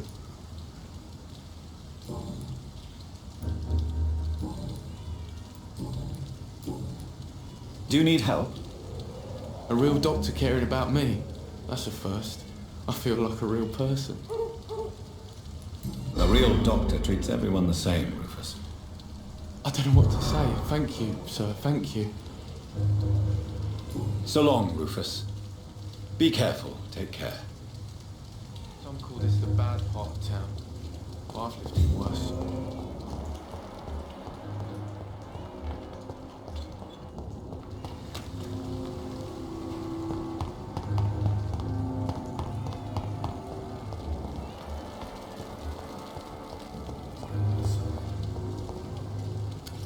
Good evening, sir. Whatever.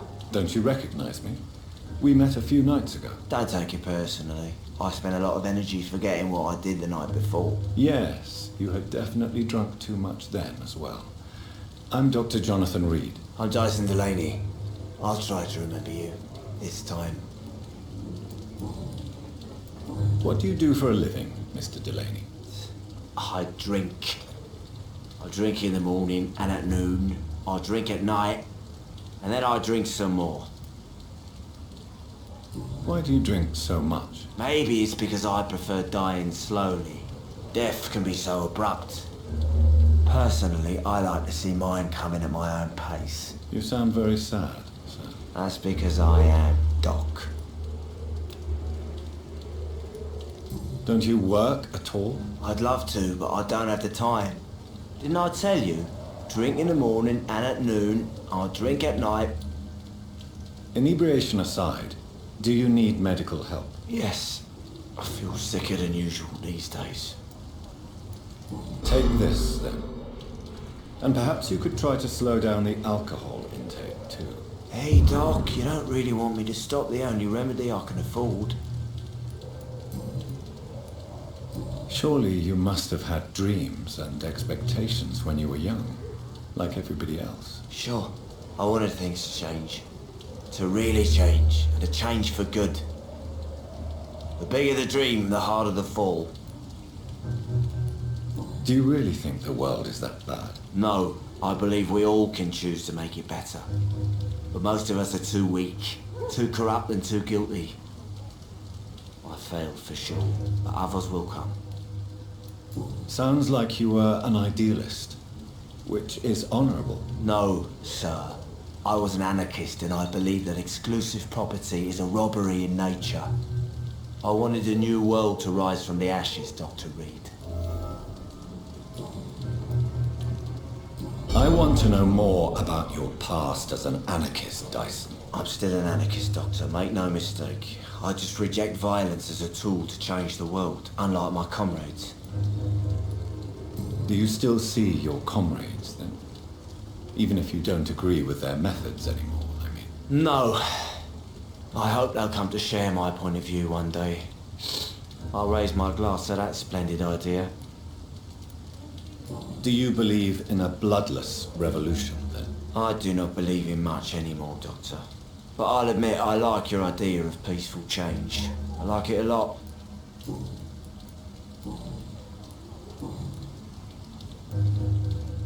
Is there anything in particular that you like about this part of town? Except for the cheap drinks, I mean. How dare you say such a thing? I love this neighborhood. So friendly, so joyful. No reason at all to rejoice, then? Life is hopeless and then we die, is that it? Let me tell you a story. All right. Go on. A few years ago, when I believed a resolute man could change things around here for good, a tragedy occurred nearby. What kind of tragedy? It was a bomb. A bomb that exploded and killed many people. Metal and blood everywhere. Shouts, fire, broken window of the shoe shop, the torn street light. You lost people you loved that day, didn't you? I've lost everything. But you know what the worst part is? I don't even remember where it happened. I've drunk so much to forget it. Now I can't remember where it was. I can't pay my homage to the dead. I'm sorry, Mr. Delaney. It's okay. If you ever find the place, just leave a flower for me there. Even if you tell me where it is, I'm not sure I'd memorize it. What do you do for a living, Mr. Delaney? I drink. I drink in the morning and at noon. I drink at night, and then I drink some more.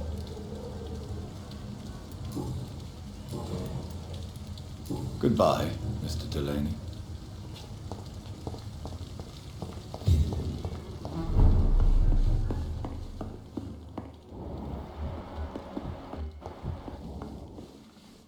Good evening, Tom. Good evening, sir. How are you tonight?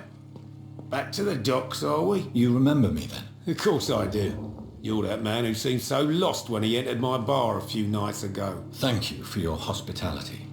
I'm Jonathan Reed, by the way. I'm still Tom Watts. Welcome back, Doctor. What can you tell me about this part of town? It's not that bad. Thanks to people like the sad saint of the East End. Who? Sean Hampton, our own private holy figure. Few are foolish enough to make peace with the gangs. Sean is one of them. How is it you can keep this place open?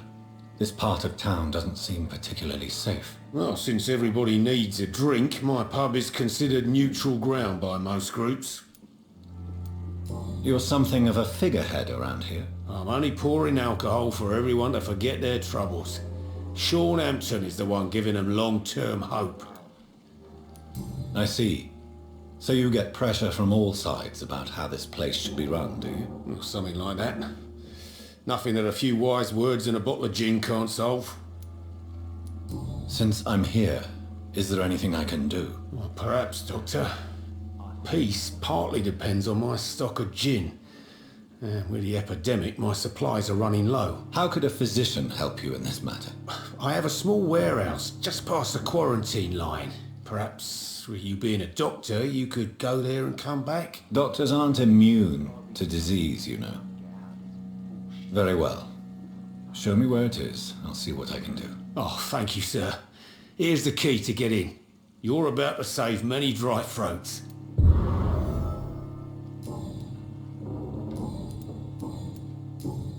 Goodbye, Mr. Watts. It's a good Sounds thing like you these can't are good see. drinks just as likely to cause a problem as the soul one. Are they stupid or something? I've never even been to India. Evening, miss. Well, I never. That's a first. Customers who make that much mess rarely come back. Never mind in fancy togs. I'm much more myself than when we first met. By the way, I'm Jonathan, Dr. Jonathan Reed. Welcome back to the Turquoise Turtle then, Doctor. I'm Sabrina Cavendish. How can I help you?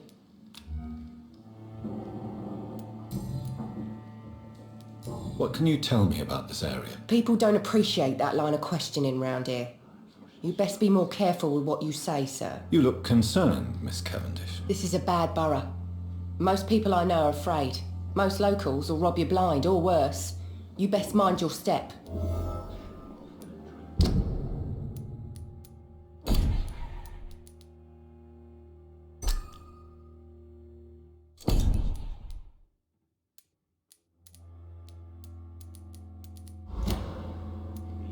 So you and your friend...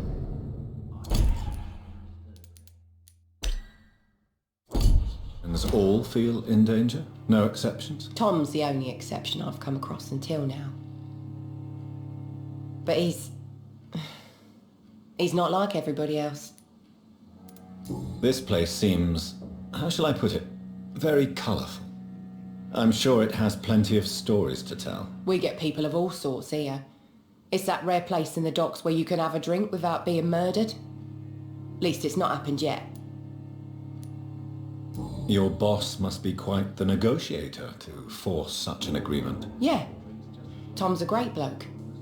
Mr. Hampton, who runs the night asylum, he's the only other man that's able to keep peace around here. So this bar is neutral territory then? Yeah. Tom's convinced this is something the locals need.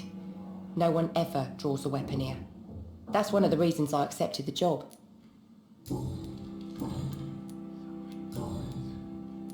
Excuse my curiosity, but where exactly are you from, Miss Cavendish? Something bothering you?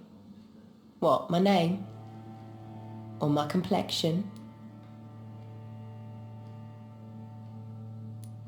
Believe me, I never judge someone on their place of birth or the colour of their skin. If that's true, you'd be one of the few not to make fun of me.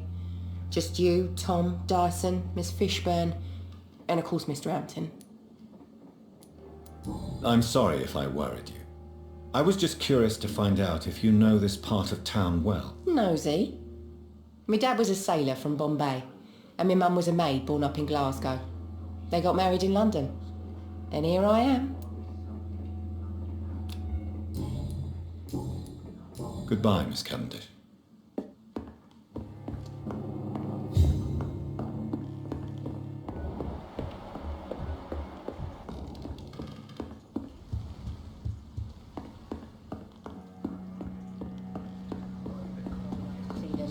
Boys get what's coming to them.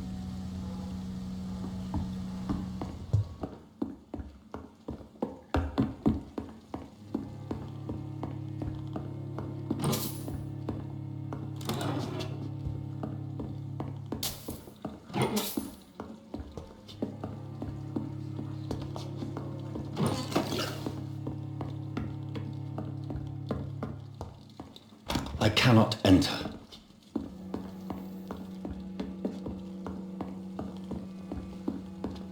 Not long ago, this sort of mess would have given me a laugh. You know, it would be nice to see each other outside the pub sometime. This situation won't last forever. After, we'll have plenty of time to plan the future. Good thing we haven't seen Seymour for a while. Even Dyson has stopped coming in.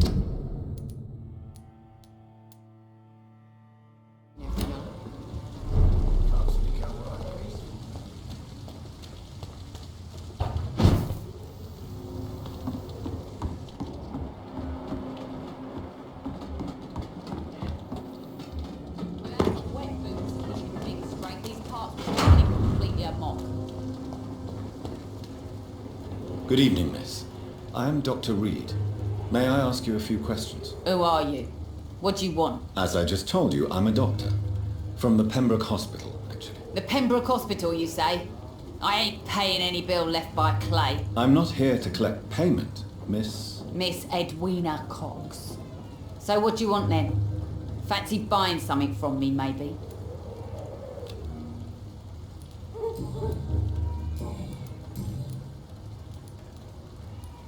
What can you tell me about your work? I'm a businesswoman. I buy and sell things, and I send my wet boot boys after anyone who don't play nice with me. Gang member and shopkeeper. Can't be easy running double shifts. If you're interested, I may find use of a doctor who can freely walk across the city, you know. You're quite blunt, aren't you? I like people who know what they want and say what they think. This is a time of great opportunity for those ready to embrace their destiny. I'm not interested in a career in the criminal underworld, Miss Cox. Fair enough. Stay away from us then, if you don't want to get hurt, or worse. Since my return from the war, I don't feel that concerned by threats, knives, or even bullets, if you must know. That's exactly what that stupid trade unionist claimed after he attacked one of us. Booth and I reminded him a bullet beats words every time. You still use your husband's name, Edwina. Why is that? Why shouldn't I? He may be a bloody bastard, but I'm still his wife and his name means something round here. You never paid him a visit at the Pembroke Hospital, did you? And I don't intend to. In Clay's case, I'm not against a medical mistake or a little help from the Spanish flu. What can you tell me about this part of town? You can't trust anyone around here. As soon as you lower your guard, you can be sure some arsehole will take advantage of you. You sound like you're thinking of somebody in particular. Take the gravediggers of Southwark. They must pay me every week, but it looks like they forgot who gave them permission to steal from the dead. Looting corpses in a mass grave. That is a new low. Whatever. Hey, since you're a doctor and all, maybe you can access that forbidden area and remind those bastards what they owe. Really? Don't you think that's a little bit excessive? Bastards, all of them. This region only responds to violence and threats.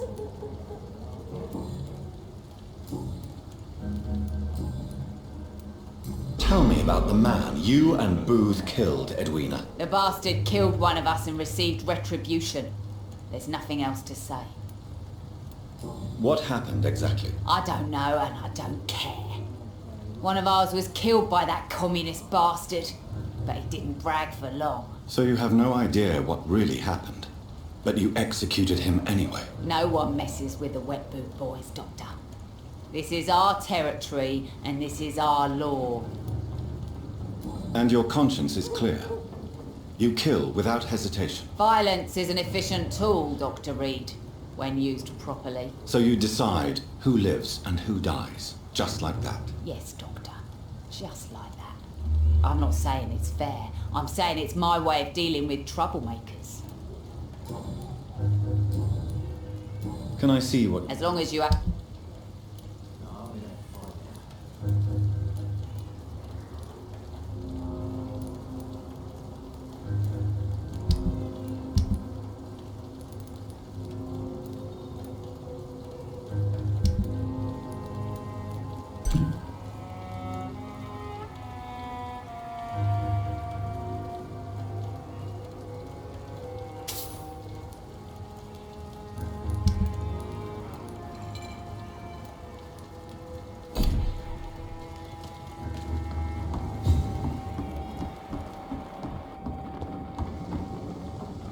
Good evening, sir. Who the fuck are you? Don't you see I'm busy here? Dr. Jonathan Reed, that's who I am.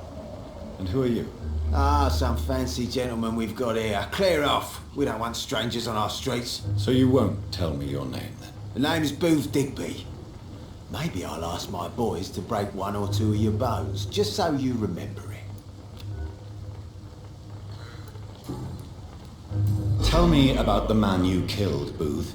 What happened? One of us had been killed, so we had to retaliate.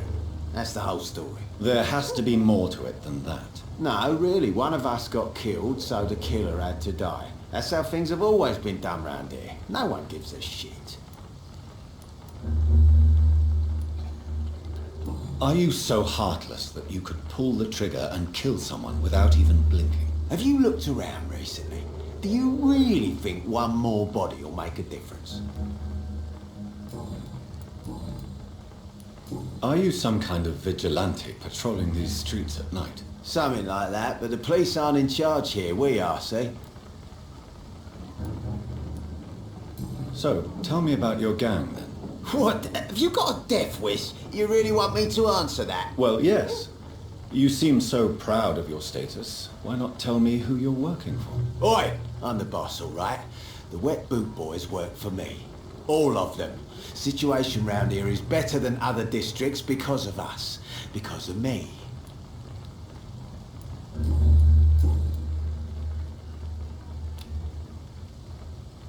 Goodbye, Mr. Digby.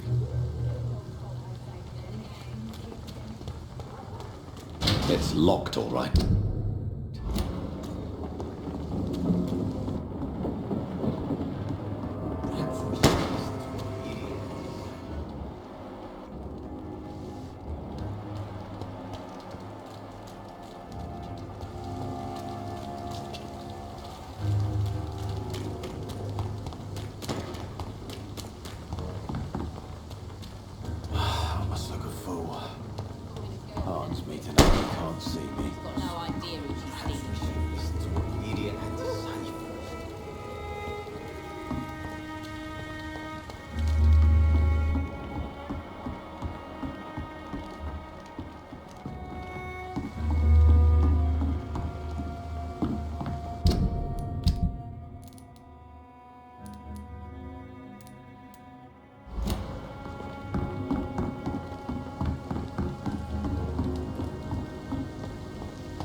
He's mine! I'll take it!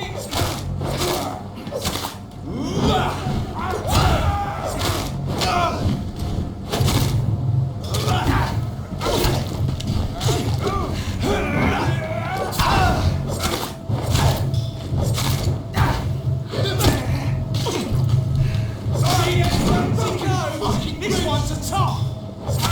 Back to the bloody grind! Die, Jane!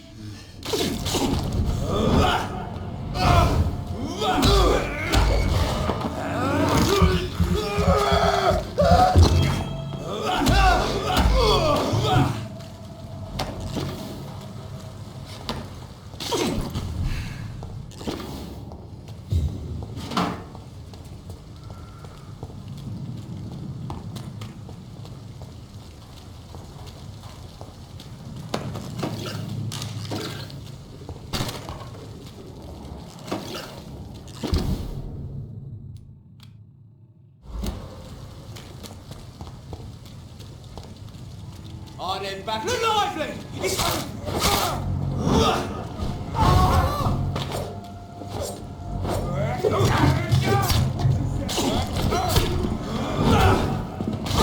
He's dead! Eat it!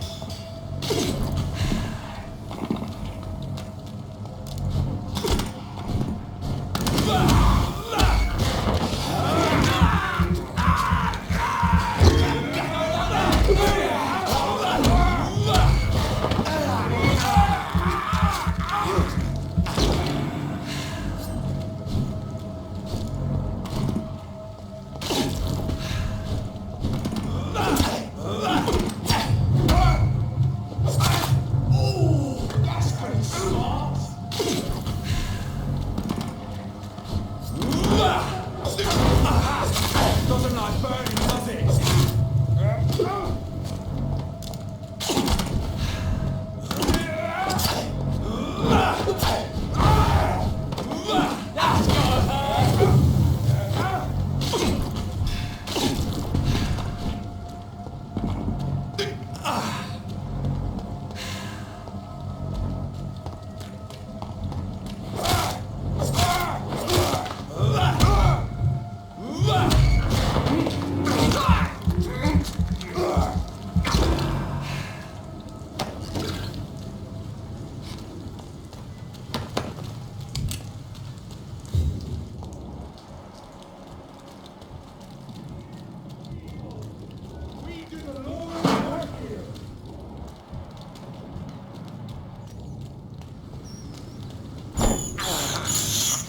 I have this thirst for blood. It's locked.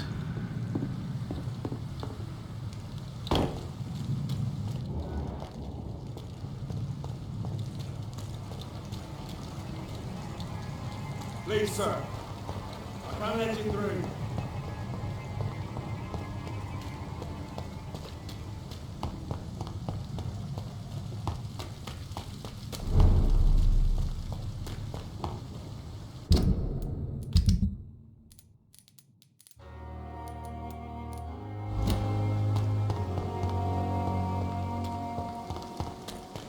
When I get back, I'll have a word with Tom. Hey, Doc. What can you tell me about your marriage, Clay? Marriage is the sweetest cage, they say. Well, I found myself locked in one with a wild animal. You mean your wife keeps you on your toes? No, I mean, we both have claws and we both love to bite. Am I right to assume your wife's letter pissed you off, Clay? I was so mad, I threw away the knife she got me when we got married. Your wife gave you a knife as a wedding present. That knife has always been my lucky charm. If I'd had it in my hand when I got stabbed on that pier, I'd not have been wounded. A lucky charm? I never would have taken you as the superstitious type. We all have our flaws, Doc. Mine's to have my weapon of choice for when the really dirty business comes around. Do you want it back? I don't need it here, but if you'd be kind enough to bring it to me, I'd be really grateful. A grateful Clay Cox? I might just find your knife and bring it back to you to see that happen. I can give you directions, but I'll be surprised if you manage to find it. My hideout isn't meant to be found easily.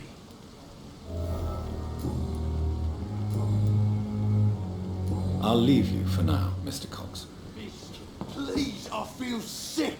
Get over here now.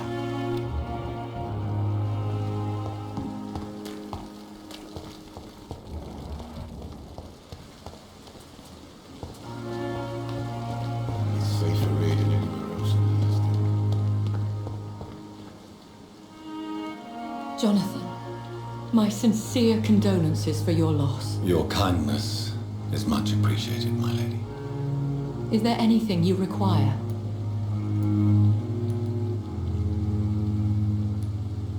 Are we condemned to attend the funerals of all we love? Dying is the final act of life, Jonathan. Present company excluded. Accepted. As a practitioner of the medical sciences, I'm prepared for the death of loved ones. But mourning in the shadows, deprived of sharing one's grief. We are no longer a part of the circle of life and death. We are undead, my friend, and so we are outcasts. I don't know what to expect. Am I cursed to an eternity of solitude? With time, we Ekon tend to go into isolation. If we survive long enough, that is.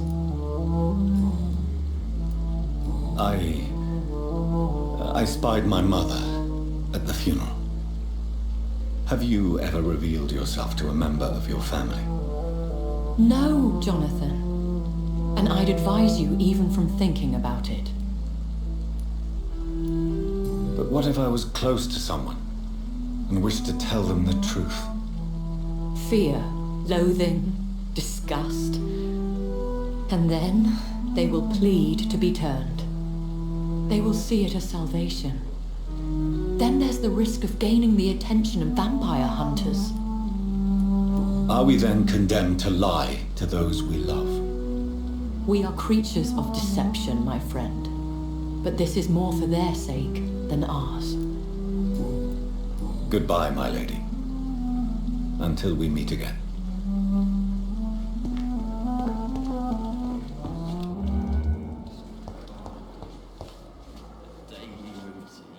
Good evening, Nurse Brannigan. Good evening, Doctor. What can you tell me about the recent events in the hospital? That Mr. Hampton killed Miss Jones in her room, then ran away. And did you see all this? No. I was working by the tents when it all happened. I only entered the room when they asked me to clean up the blood. Where is Miss Jones's body? I don't know. I'd imagine the morgue. It all happened so quickly. Did you see Sean Hampton leave the hospital? I think I saw a silhouette exiting the hospital gates after the shouting started. At first I thought it was someone who was just scared, but well, maybe it was him.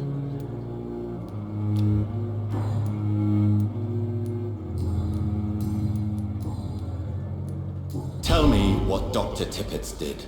I know his mistake caused a patient's death. If I had not covered up his error, Dr. Tippett would have been fired from this hospital.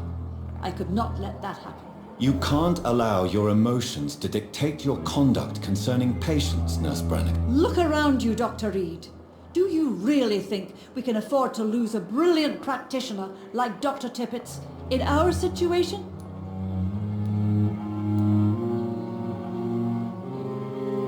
Perhaps you did it with the best intentions, Nurse Brannigan, but you took a great risk. Must I remind you that a man died? You mean you've never made a mistake? Never covered your tracks? Come on, Doctor. I wasn't born yesterday.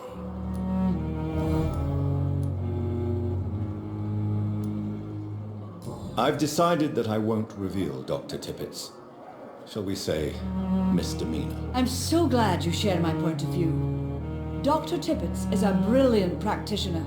We most definitely need his know-how. I hope you're right.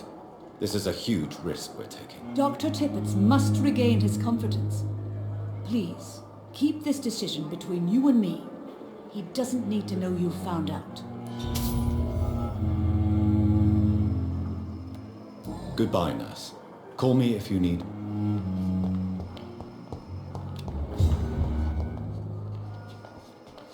Good evening, Nurse Hawkins. Good evening, Dr. Reed. Goodbye, Nurse Hawkins. Damn. Good evening, Miss Howcroft. How are you tonight? I need blood, Doctor. Warm, rich, vibrant blood. I'll leave you, Mistress of the Dark, to your... Blood boil with the fever.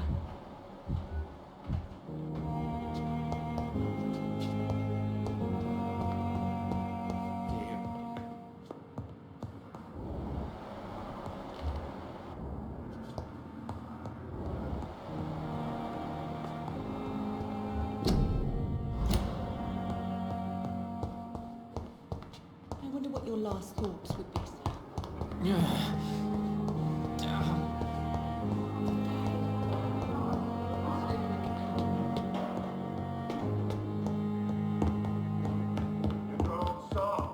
Only the Brotherhood can save you.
The flower's dying.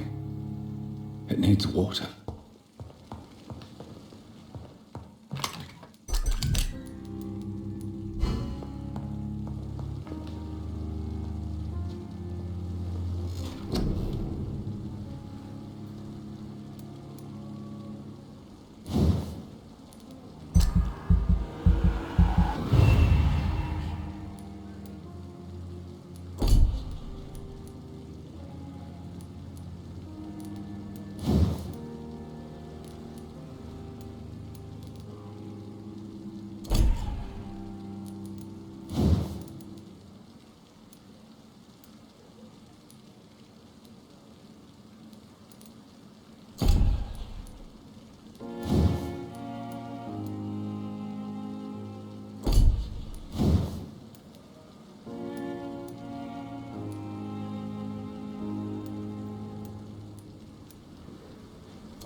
The flower's dying. It needs water.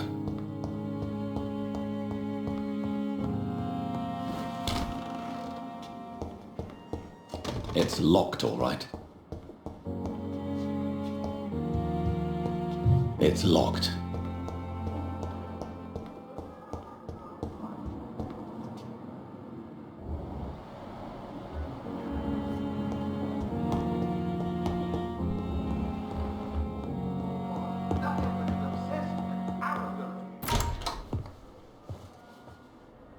God protect us. You've got a leech in the hospital. Yes, my hospital.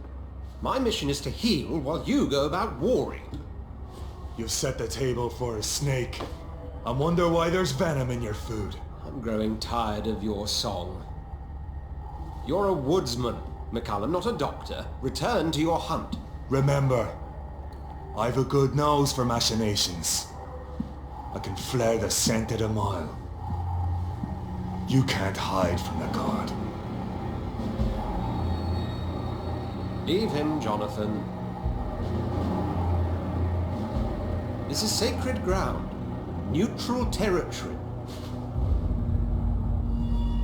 And I just had the carpet cleaned.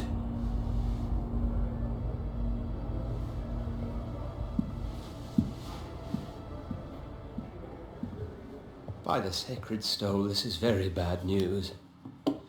Bad news indeed.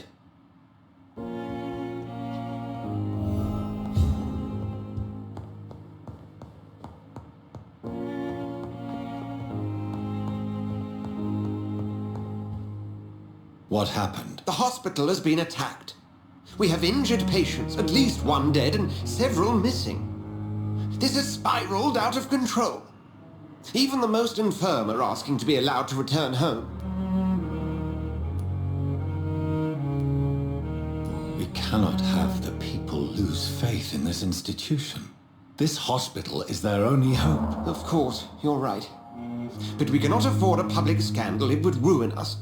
We must restore order, and quickly. You mentioned a dead patient. Who is he? She, Jonathan. She was Miss Harriet Jones. I found her room like a slaughterhouse. Blood everywhere. The duty nurse is taking care of the mess. Very well. I'll help you. I know this place means something to you. I have noticed how you suppress your appetite when around the staff and patients. You need to know you can trust me, Edgar. I do, dear fellow, I do. Please then, tell me. Sean Hampton, the man we thought we'd saved at the docks. It seems he was infected after all. So Hampton became more beast than man. Exactly. And now Guard of Prewen suspects the hospital of vampire activity. Do you realize what that could mean for us? Rest assured, I will protect you and your staff. McCullum is a fanatic. The Guard will stop at nothing. You don't know what they're capable of, Jonathan. Very well. Since I brought Mr. Hampton here, I will put an end to this.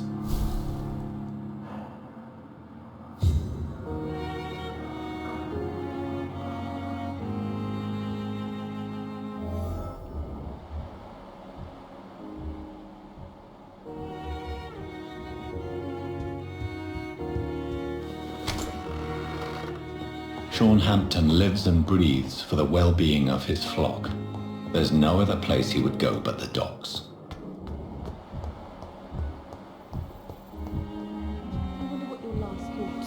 Good evening, Nurse Hawkins. Good evening.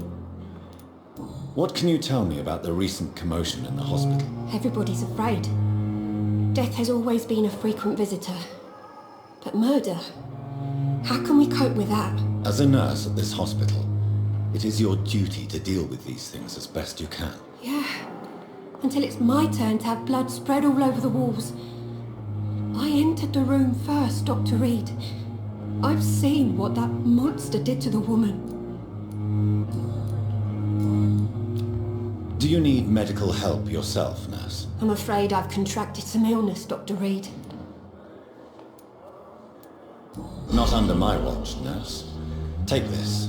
You'll feel better. Thank you, Dr. Reed. Goodbye, Nurse Hawkins.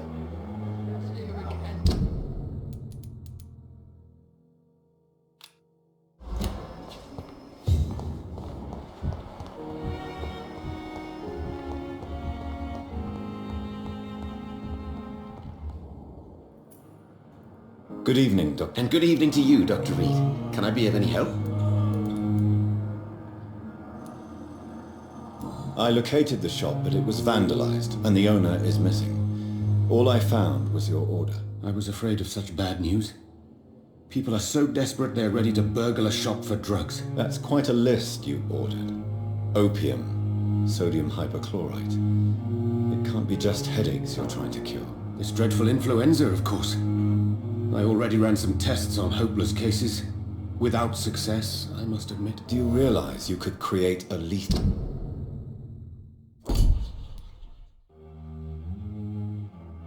lethal poison without the correct dosage. Then there are the legal ramifications. Is this not true of any medical substance, Dr. Reed? However, if you would agree to improve it, I'd be glad to accept your help. As long as you promise to be scrupulous with your experiments, I may try to gather these substances and even help improve upon the mixture. That's all I'm asking for, Dr. Reed. That's all I'm asking. Can you tell me anything about the recent commotion in the hospital? I'm sure it was not your fault, Dr. Reed. My fault? What do you mean? Oh, nothing. It's just... I heard it was you who brought the murderer inside our walls. But you couldn't know, could you?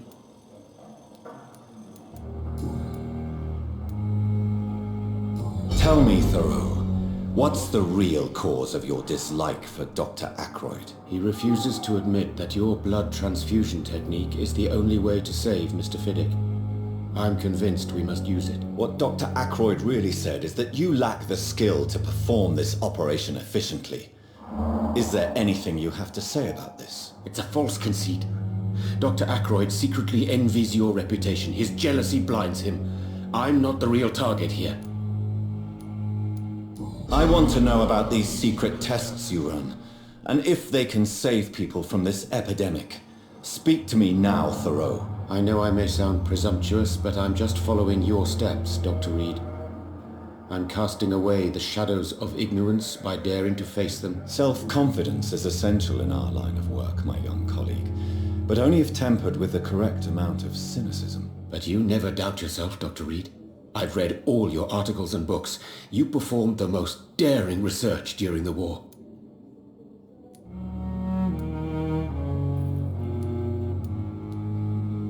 Don't you think we have enough work already? Perhaps now is not the best time to be chasing shadows. Chasing shadows, really? It's funny those words coming from the only doctor here who has spent more time outside this hospital than in.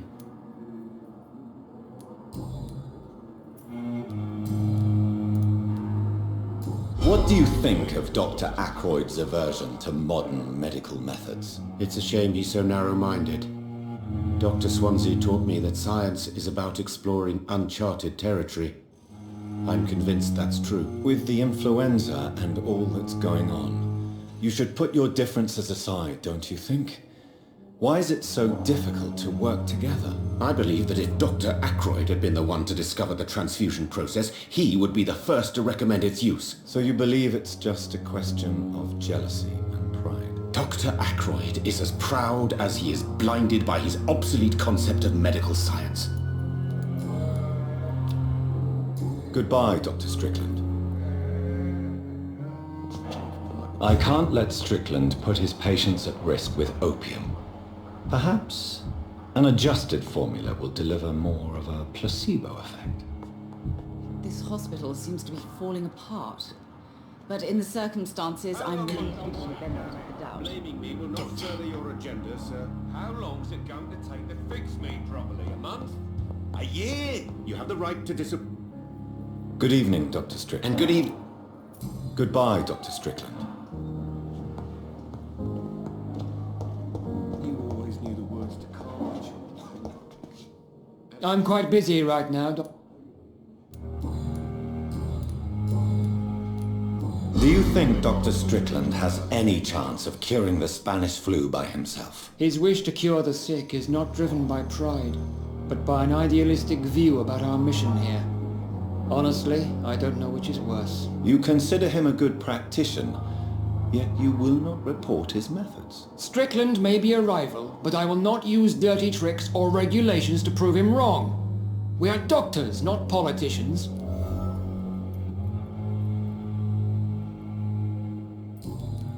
Thank you for your time.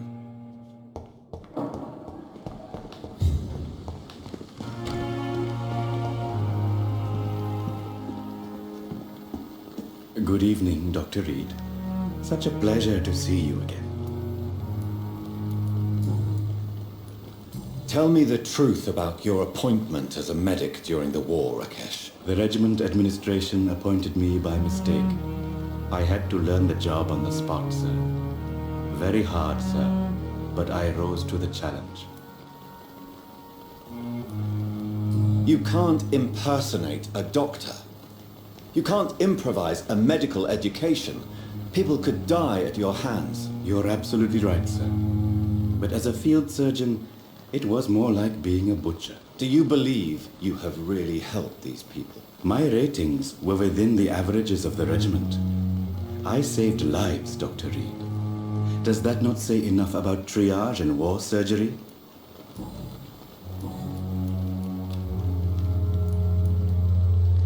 Can you tell me anything about recent events in the hospital? Oh, goodness me. This whole story is such a shame, sir. I have no idea how it happened. What are you talking about? Poor Miss Jones. Her body is missing. Someone stole it. Miss Jones's body has gone missing? Yes. The body was brought here this morning, and now it's gone. Who could have stolen a corpse? That's exactly what I asked myself for the whole day. Who could do such a thing? These are terrible and shameful times, Dr. Reed. Please show, of course.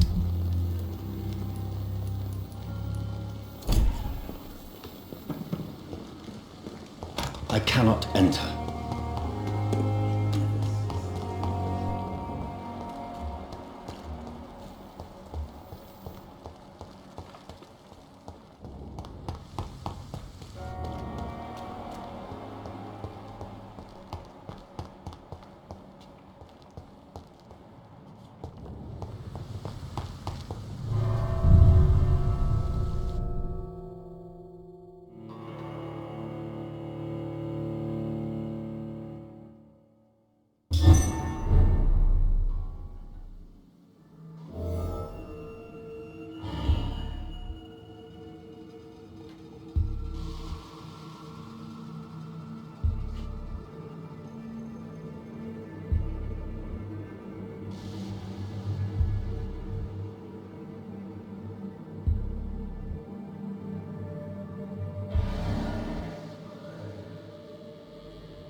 It's locked, all right.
It's locked, all right.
Hey, Doc. What can you tell me about the recent commotion in the hospital? All I know is I ain't letting anyone rip my throat out in my sleep. I found myself a nice play, Doc. I'm ready. I'll leave you for now, Mr. Cox.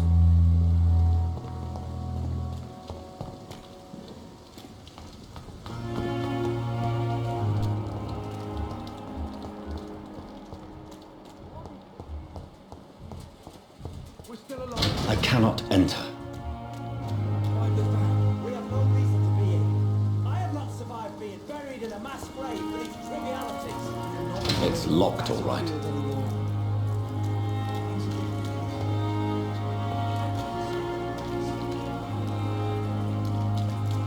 I cannot enter.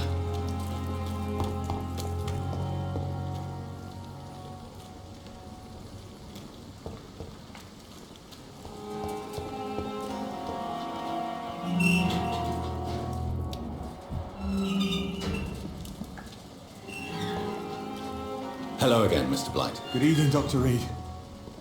You doing your rounds as usual? What can you tell me about the war, Mr. Blight? If you want to speak about it, of course. War was... Well, you know, sir. The stench of death everywhere. Your mates lying bleeding in the mud. Just praying to make it through and get home. Bloody nightmare.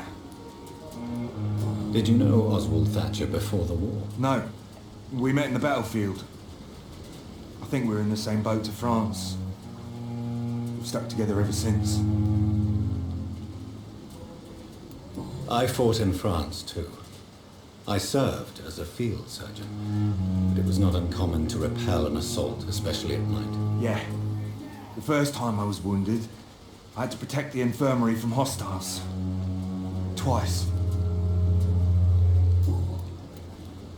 Why do you stay here now that Mr. Thatcher's back? It's complicated. Since the war, Oswald's been really nervous with the idea of entering any hospital. Can you speak about them? Rats, sir. How do you feel about Oswald Thatcher? You are more than friends, aren't you? I love him. I love Oswald. We knew we wouldn't survive the war without each other. But I am terrified, Doctor. What frightens you so much? What if people find out?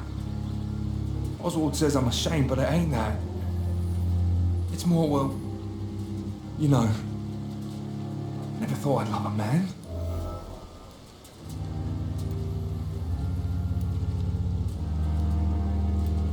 I won't say a word, Mr. Blight. Your secret is safe with me. I fought for my country and I survived. I saw my comrades die. And now society tells me I'm a criminal for who I love. It makes me so angry. Do you need medical attention, sir? Afraid so. In the war, I was always worried about picking up something, getting some infection. Unfortunately, I've got that fear in London now. Throughout history, some diseases have done more damage to armies than any weapon created by man. You are wise to be careful. You're working at the Pembroke Hospital, aren't you? That's a good enough reason for me and Oswald to go there. Goodbye, Mr. Blight.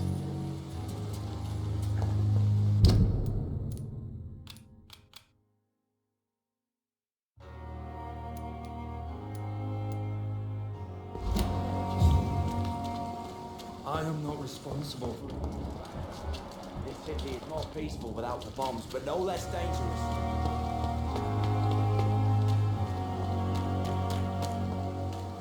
Miss, please, I feel sick. Get over here now.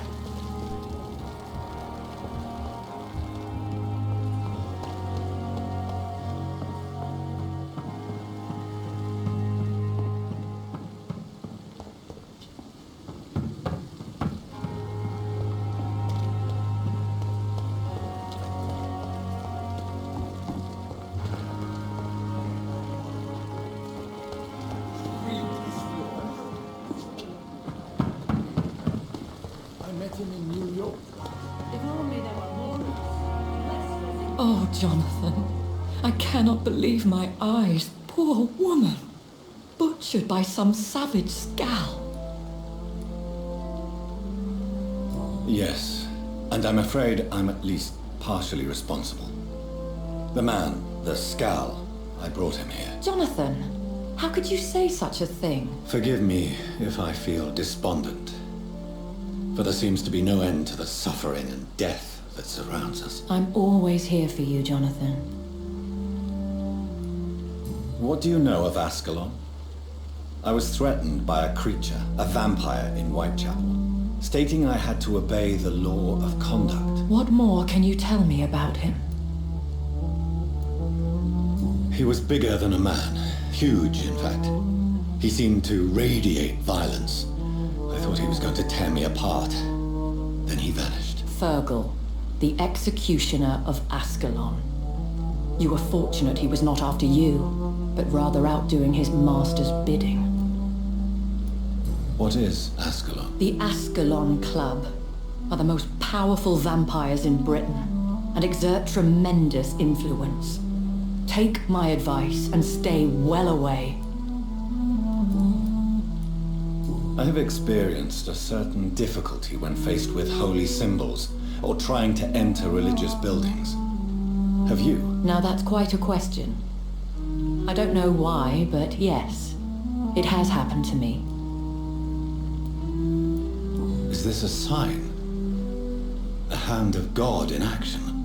Are we repellent unto heaven? I don't have the answers, Jonathan. But I believe superstition and magic is just fact awaiting the lens of science. Aren't you frightened? Very little scares me, my dear.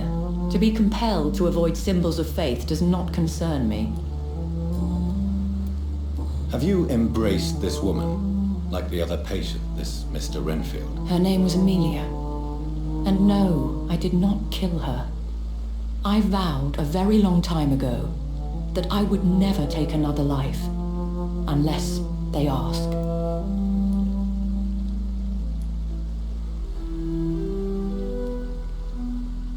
Is there sufficient vitality in the blood of the sick and dying patients? Yes, Jonathan. The hunger gnaws at me every waking hour. Frankly, I'm starving. Temptation surrounds us. Rich, vital. How can you resist? Over the years, any pleasure I once gleaned from feeding is long gone. I drink for sustenance. And though I still thirst for more, I restrain myself. Thank you, my lady. I hope to see you again soon.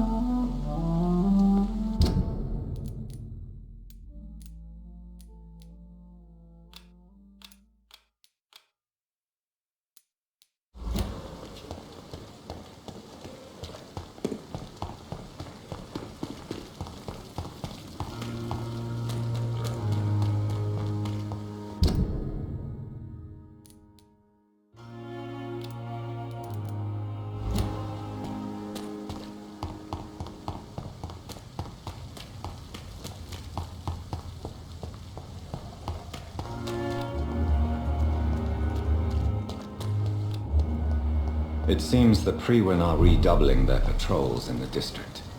I must be more careful. Best be moving on. A leech! A leech!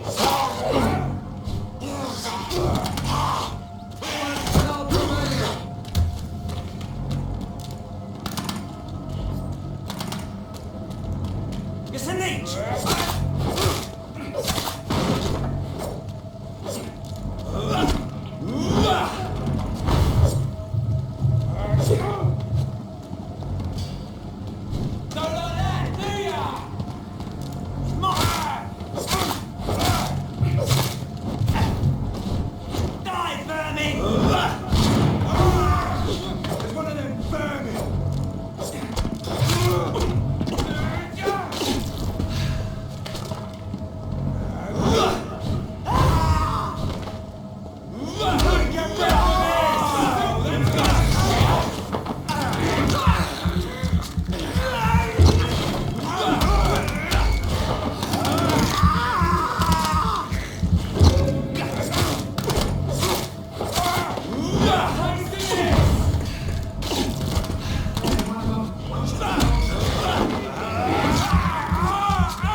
It's locked, all right.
I cannot enter.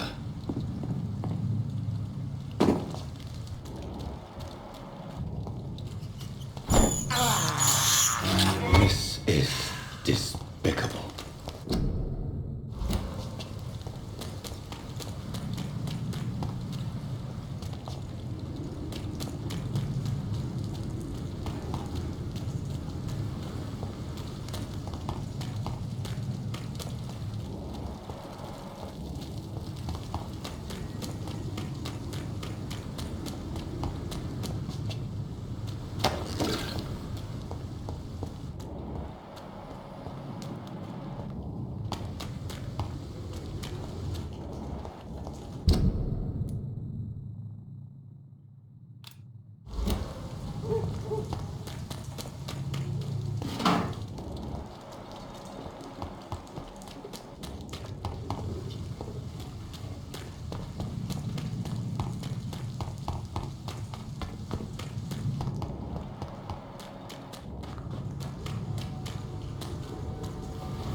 You again. What do you want?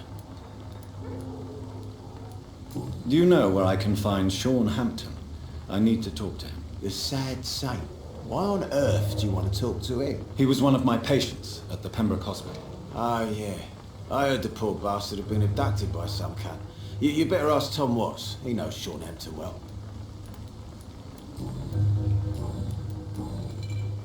I know you're looking for an honest job, Booth. You're tired of this criminal life, aren't you? It's just an idea. Edwina loves to run things so much. You can never really leave the gang. Wet boys for life, you know. Goodbye, Mr. Digby.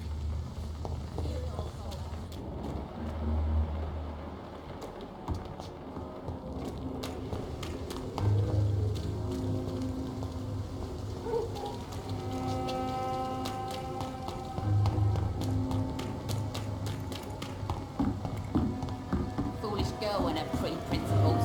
She's got no idea who she's... Good evening, Miss Cox. Hello again, Dr. Reed. What do you want? I'm looking for Mr. Sean Hampton. Do you know where I could find him? The sad saint? I heard he was mugged or something. Yes, he was. But he left hospital recently. You don't say. Well, I suppose it's good news for the homeless and the useless. Ask them, they must know something.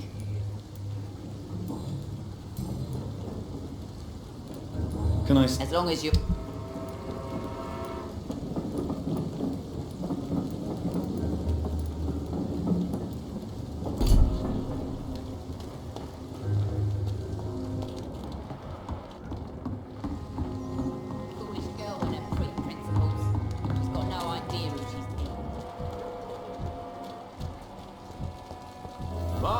Not a drop of blood left in his body.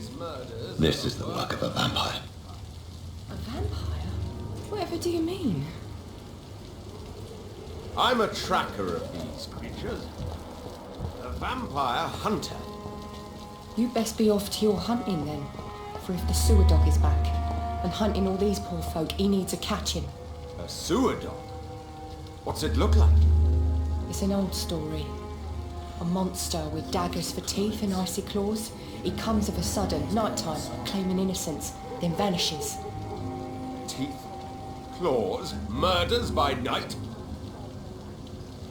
Your sewer dog is my business. He's the kind of prey I hunt, milady.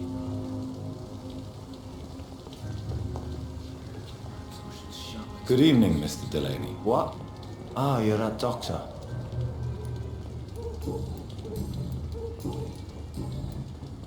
I'm looking for Mr. Sean Hampton. Do you know where I could find him? I really don't know.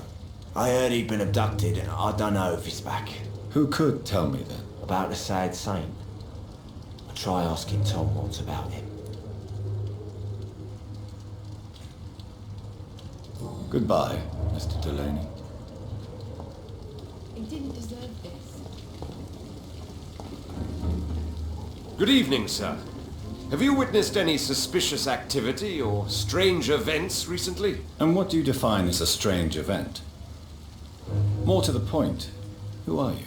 My name is Ichabod Throgmorton, vampire hunter extraordinaire and warden of the East End. A vampire hunter? Really? I know what you're thinking. I'm just another lunatic howling at the moon, but I'm not. The bloodsuckers exist. And they're close. Mr. Throgmorton, I'm Dr. Jonathan Reed. I'd like to hear more about these vampires you're hunting. A man of science? Well, I'll be glad to enlighten you.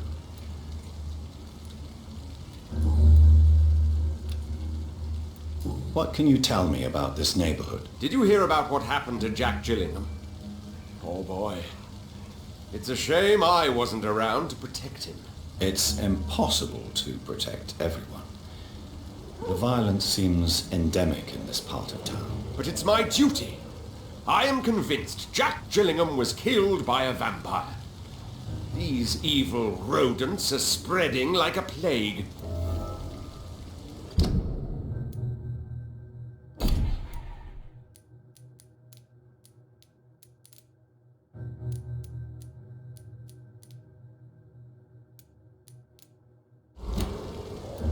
So, how exactly are you protecting these people? I'm curious. I patrol late at night. investigating anything unusual. I try and encourage people to stay indoors, but people are careless. How do you identify a vampire? It's simple, really. They can't stand daylight. They're afraid of garlic and holy symbols. And they also cannot enter a house without being invited. Have you ever killed one of these creatures? Yourself, I mean. Of course I have. What kind of question is that? It's a dirty business, believe me. Can I help in any way? Actually, yes. I plan to put up posters to alert the population to the vampire threat. Are you asking me to paste posters about vampires around the docks? If you wouldn't mind. If you did that, then I can focus on my patrols.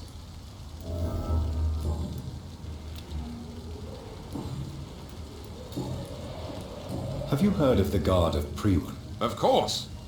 They're dedicated hunters. A little militant for my taste, but they do let anyone join. Were you ever tempted to join the Guard yourself? I did think about it, but I'm more of a silent hunter. They're more of a sanitary militia. So you hunt alone? That sounds risky. Vampires are just like every other predator. They hunt when they're hungry and follow certain patterns. It's just a matter of observation and patience. I'm looking for Sean Hampton. Can you help me, Mr. Throgmorton? The sad saint? He should be at his night asylum at this hour, but I cannot tell you how to find it, sorry. Really? Why is that? It's nothing personal, Doctor. I'm sure your intentions are good, but people who sleep there, they have plenty of reasons to hide.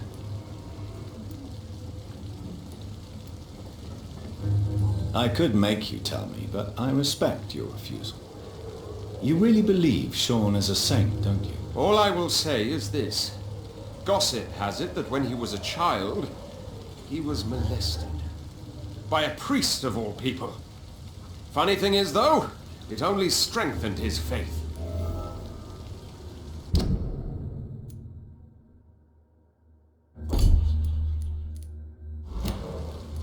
Maybe at least you can tell me who could help me find him. Tell you what, go and chat with Tom Watts.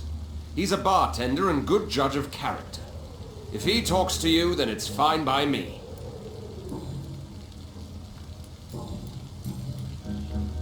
Goodbye, and good hunting, Mr. Throgmorton. I should just run as far away from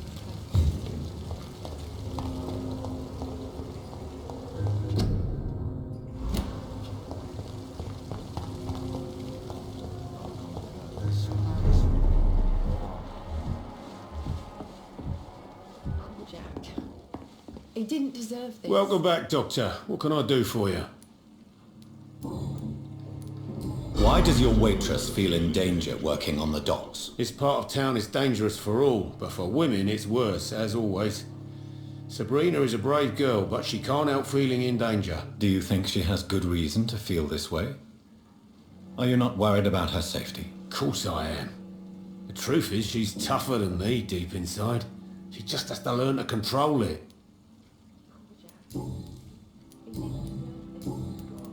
Tom, I need to find Sean Hampton as quickly as possible. I've been told you could help me. I heard the sad saint was recovering at Pembroke Hospital. Did he leave or something?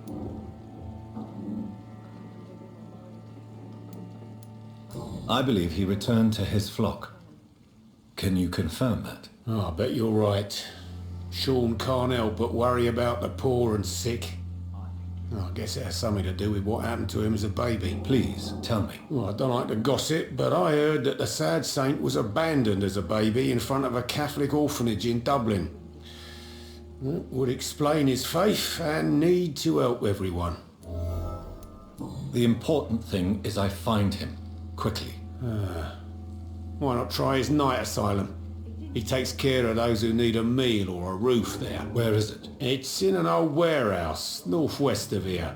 Just follow the bank to the west and go north when you reach the end of the pier.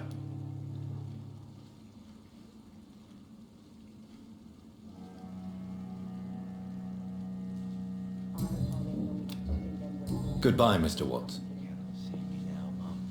So few clients. What with the... But damn it, no one dares go outside. You still working at this hour? Miss Cavendish, would you be willing to help me locate Sean Hampton? You better ask Tom, sir. Why not answer? We respect the privacy of our customers here, sir. Only Tom can decide who to speak to and what he'll say to them.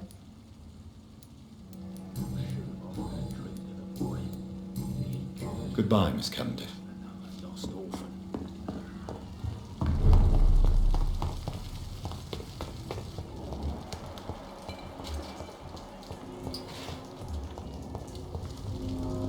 Evening, Rufus.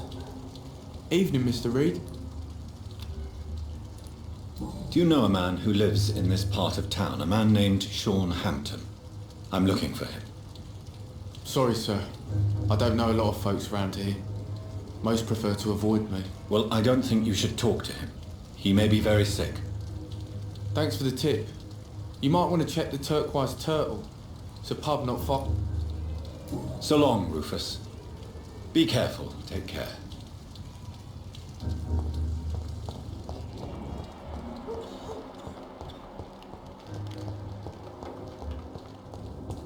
It's locked.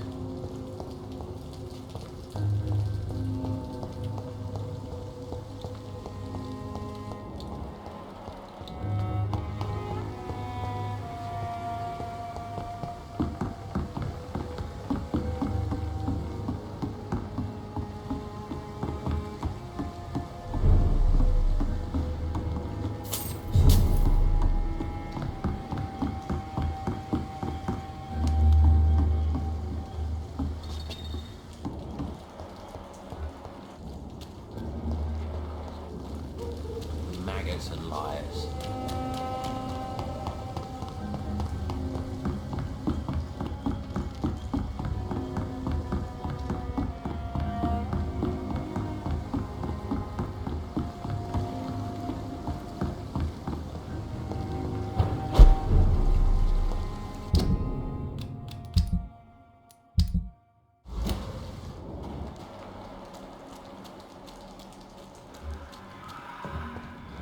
Another disgusting ghoul. Wounds are clean, but it's methodical. Seems like the guard of Prewen is on Sean Hampton's trail, too.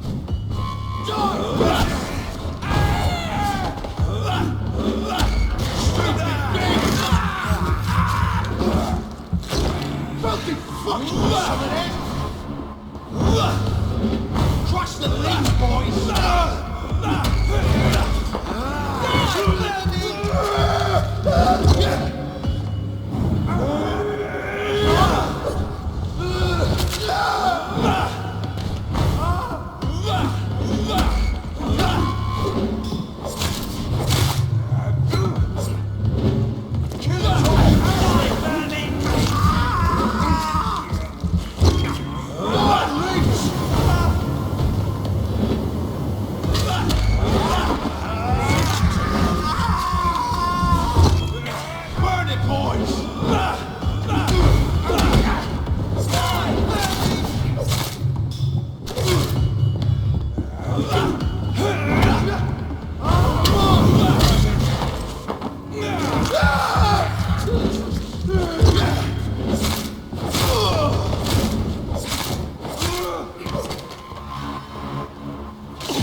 The wounds on this corpse are deep, the result of rabid rage.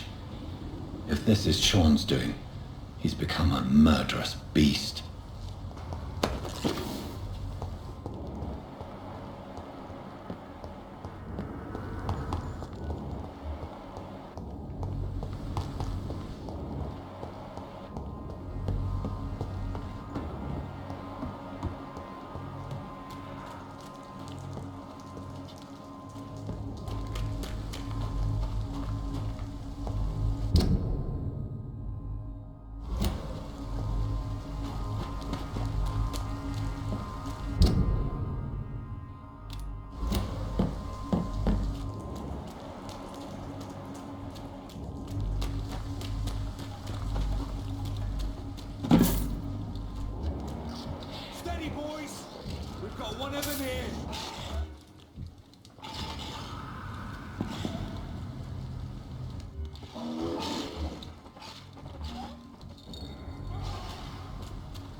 so much alcohol, he could keep this district afloat for quite some time.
I cannot enter.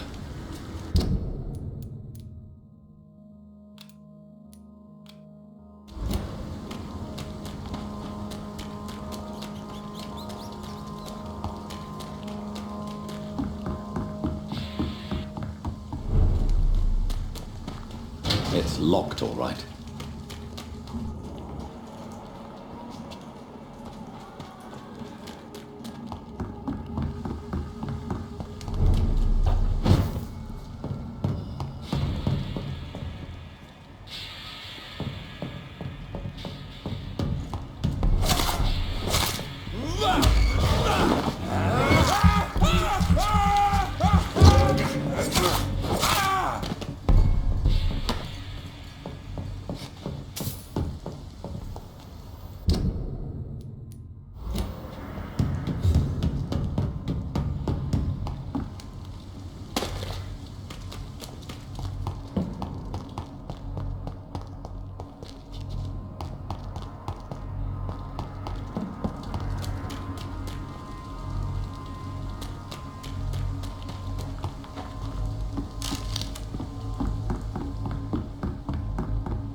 It's locked.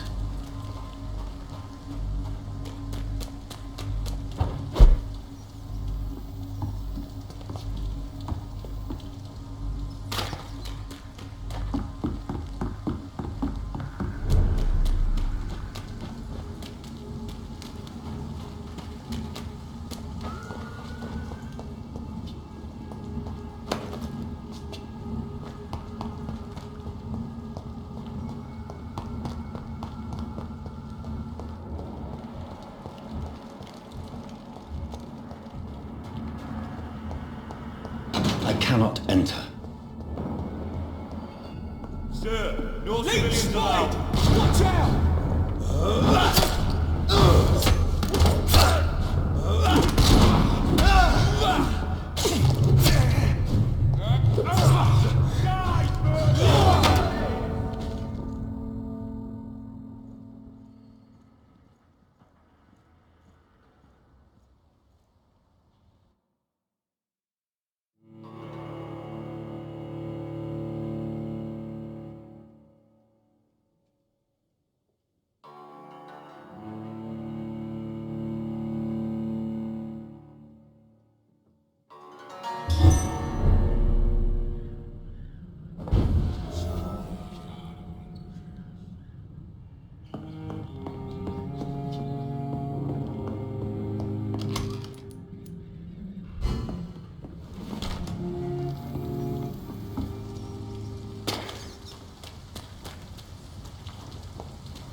I can't believe I'm doing this.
There's safer places to be. They're lively!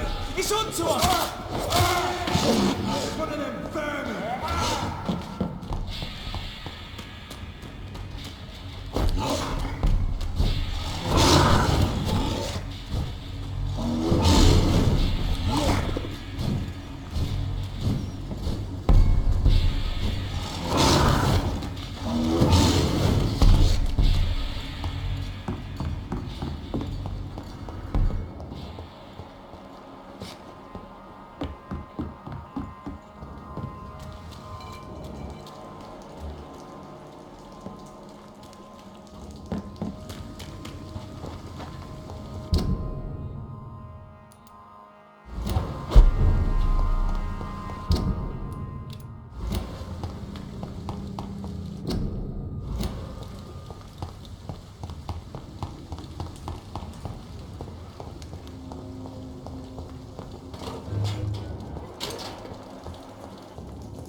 Turquoise for it.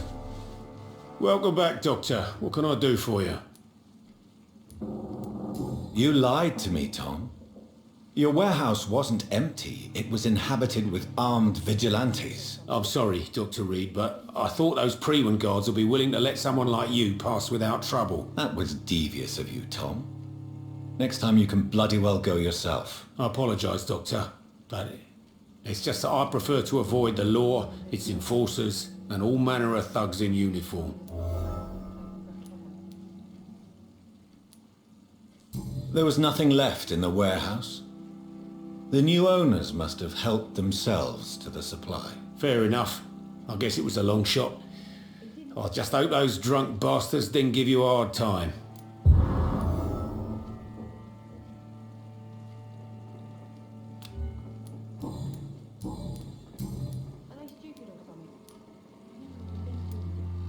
Tell me about your arrest for attempted murder, Tom. I tried to kill someone.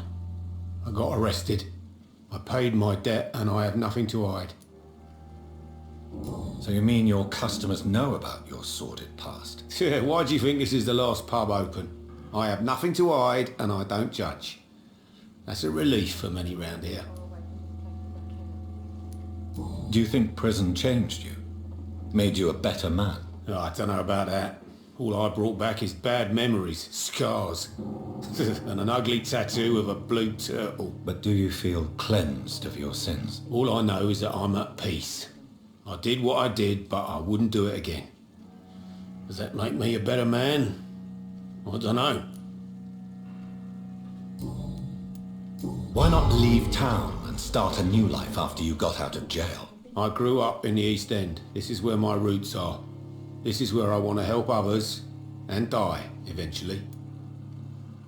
Don't you feel threatened, staying in such a violent and criminal neighborhood? I've made peace with my violent past, Dr. Reed. I may not be a pacifist, but I'm not angry anymore. Do you think the docks will always be a hive of scum and villainy? As long as poverty and fear run the show, I don't see how it would change. Misery loves company, as they say. You attempted murder. Give me some details. I was given an order to kill. I was an obedient gang member at the time, a proud wet boot boy. Why did you join the gang? Because I finally felt useful. Do you have any idea what it means to feel respected when the rest of the world shits on you? So you were ordered to kill someone. What happened then? I don't know if you can possibly understand, but I couldn't kill him. I just stood there pointing my gun. Someone saw me. I gave up. Why couldn't you shoot? My target was eating in that fancy restaurant with mirrors and music. He was eating, drinking, laughing. He was having such a good time.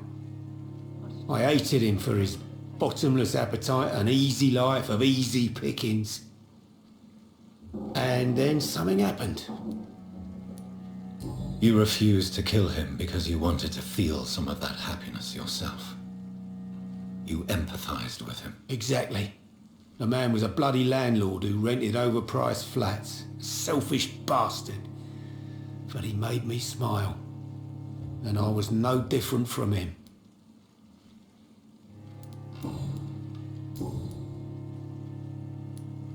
Goodbye, Mr. Watts. So few Are they clients. stupid or something? It's locked, all right.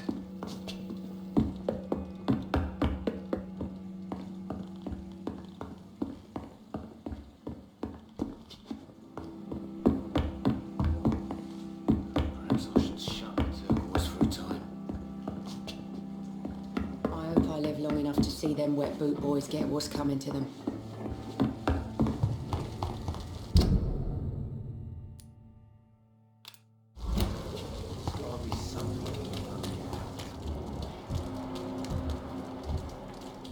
But now everything seems under control.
girl and her pre-principles.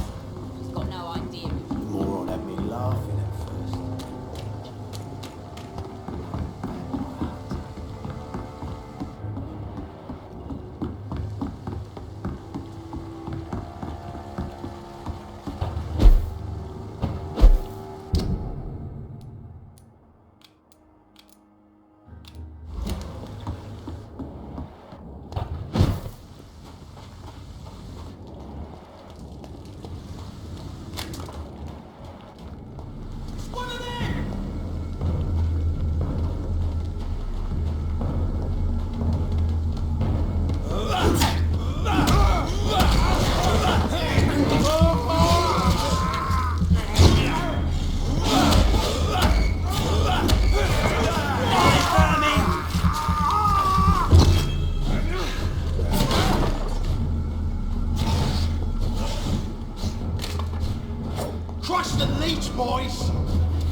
It's locked.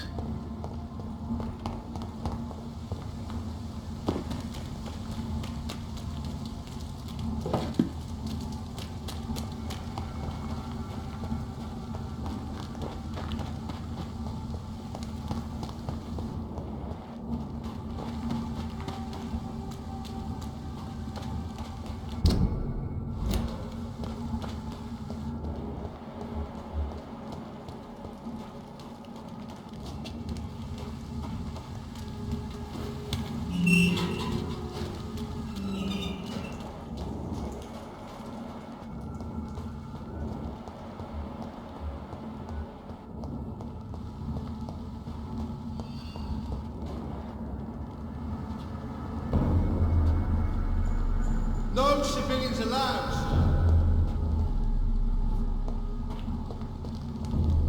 Ain't safe here for a gentleman.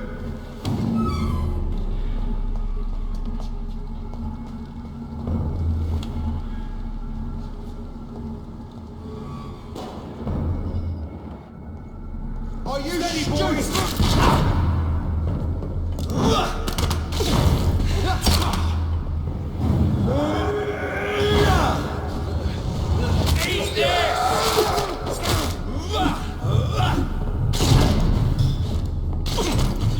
Kill you!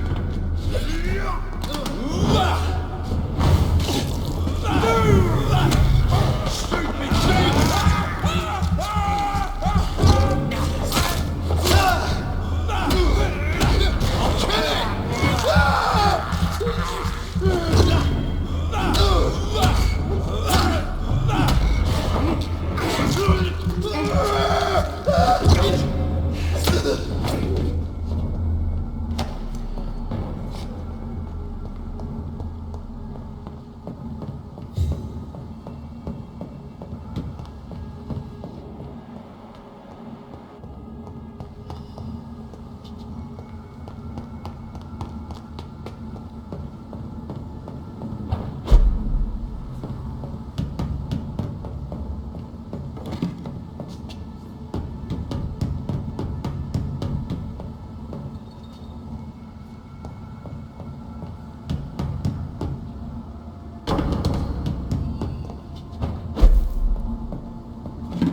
I cannot enter.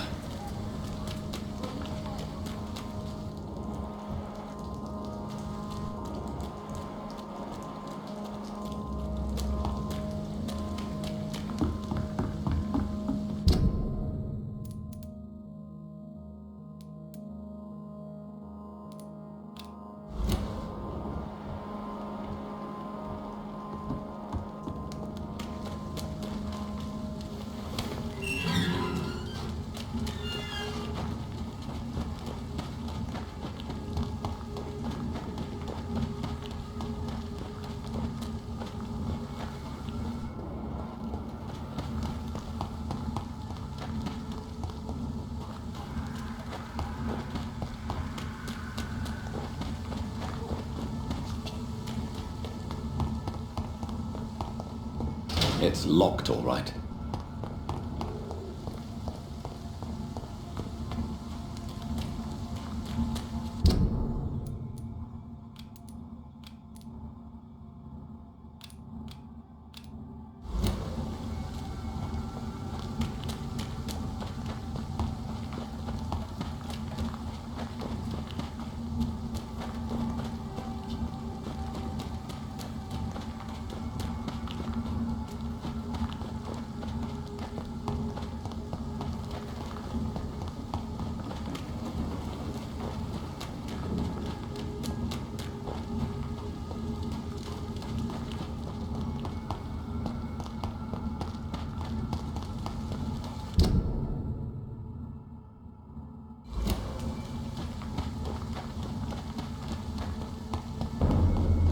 Please, sir, can't let you through. Go on! Back! Back!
Now everything seems under control, more or less.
Best turn around. Over there! There's one of them vermin!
Good evening, miss.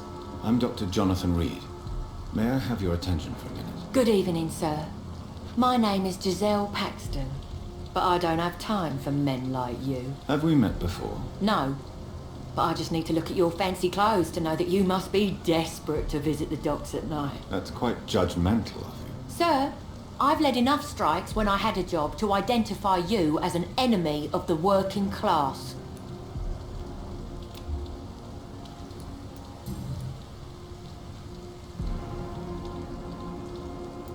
May I ask what you do for a living? I'm killing myself scraping for a living.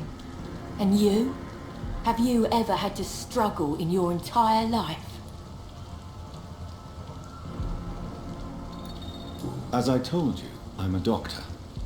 You have to work a lot to earn that title. Oh, a doctor.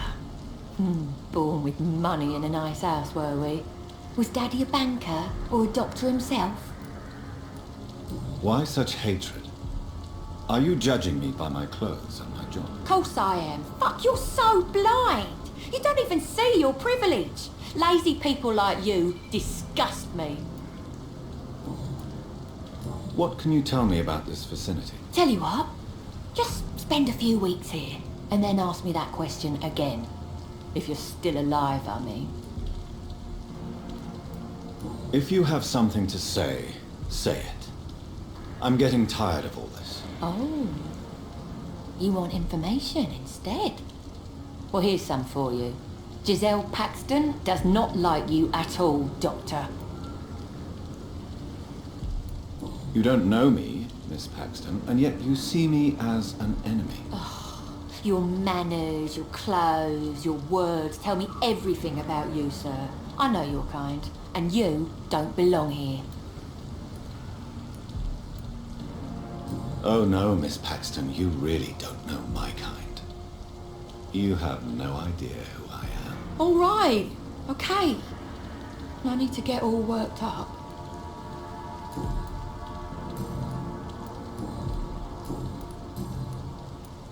You speak of strikes and class enemy. Am I right to assume you're involved in trade union activism? You bet I am. Well, I was. Nowadays, I'm just another worker blacklisted by the big companies. Isn't the whole point of trade unions to help workers in need?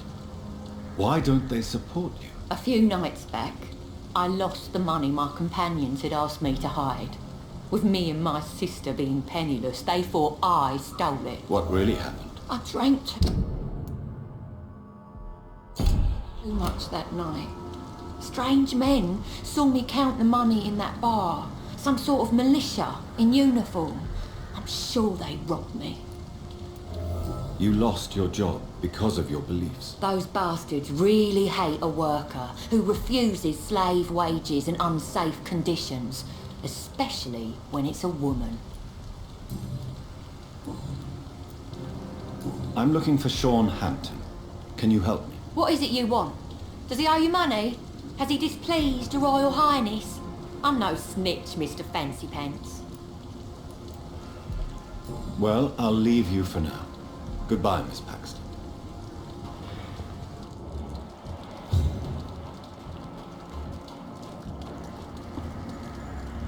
Good evening, miss. I'm Dr. Jonathan Reed. Can I help you? A fancy doctor lurking at night by the docks? Not fishy at all. And what about you? Working outside at night in this dangerous part of town? You want to know my secret? I'm trying to earn money. And I'm Lottie Paxton, by the way.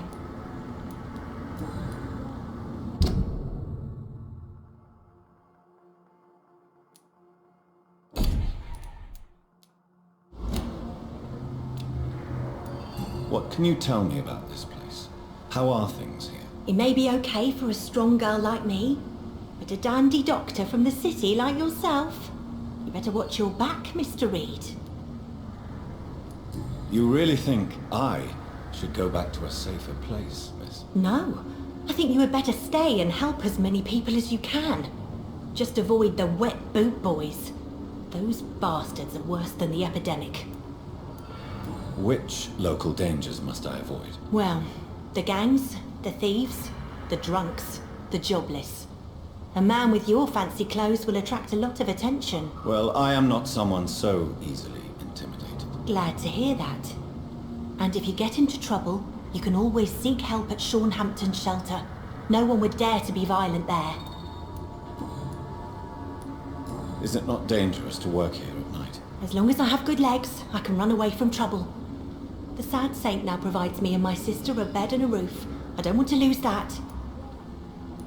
Are you homeless, Miss Paxton? Mr. Hampton's night asylum is our new home now. It's a safe place for me and my sister.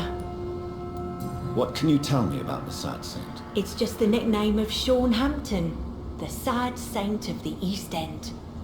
He gave me shelter, and he is not always sad.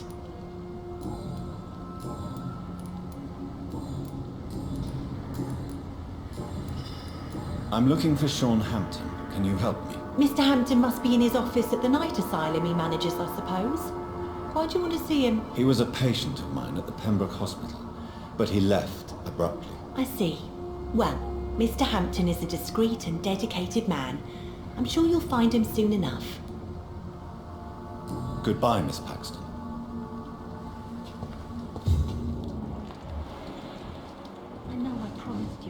everything right, Mum? But it's not been that simple.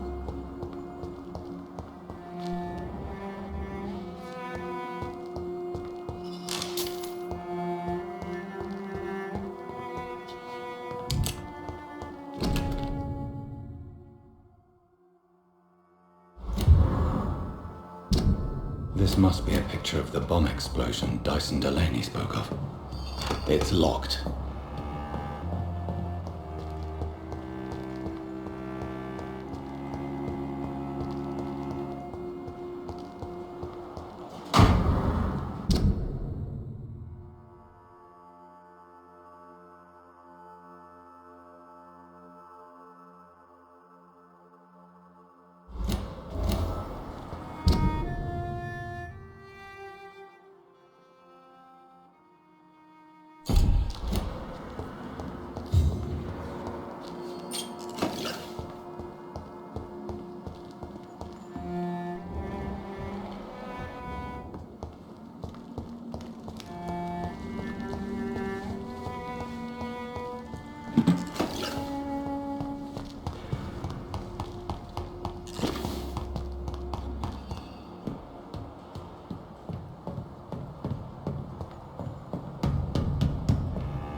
Why the long face, Doctor?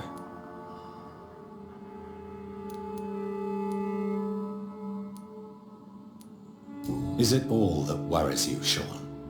My long face? Really? This is a blessing for me, to become a Skal. Immortality gives me more time and energy, if truth be known, to run a shelter. What more could I want? Since you left Pembroke, the amount of blood that has been shed, it's hard to believe you, Sean. Ask what you will. As the Lord is my shepherd, I will not speak a lie to you. Aren't you afraid of what you've become? We are blessed, Doctor. Can't you see it? The Lord has made us able to walk amongst the plague and aid those that need it. Do you think this is a blessing when God's own house and holy symbols repel you? If that is your burden, Doctor, so be it. But I do not fear the cross, nor am I forced to take the life of another. My kind doesn't share your imperfections. But you must drink blood now to survive. No, not your scripture. Whoso eateth my flesh and drinketh my blood hath eternal life, and I will raise him up at the last day. So saith the Lord. I only need to eat flesh, no blood. Why return here? This is my home. These people are my flock. You will always find me where I am needed. And what about William Bishop? He tried to take care of you. But this hunger, this thirst, cannot be restrained. Alas, poor William. He had a good soul, but was weak in spirit. He could not shake the thirst for booze, never mind blood. But have faith, my will is far stronger than his. Wonders never cease. Skal managing an asylum. And what of you? A vampire doctor? Meals laid out before you? Yet you restrain? Why did you kill Miss Jones at the Pembroke Hospital? Killed old Harriet? You must be mad, Doctor. Why would I do such a thing? So you claim Miss Jones' death was not by your hand, nor the other incidents at Pembroke? Though Harriet was an angry, spiteful woman, she was one of God's creatures. I have nothing but love for all he has made. But you were close to her? Of course. But she was lost, separated from the fold. She did not see the hand of the divine in my blessed condition. People have been murdered. I've seen the blood. I don't believe you can be trusted. Have a little faith, Doctor. If you will follow, I will guide you to the light. How do you plan to do that? Take this key of the old sewers. The entrance is by the riverbank, south from here. There you'll find all the proof you need. I have to see for myself. But your sense of purpose and calm gives me some relief. I'll be here when you return. If you still think I'm a threat then, well, I'll surrender myself to your judgment.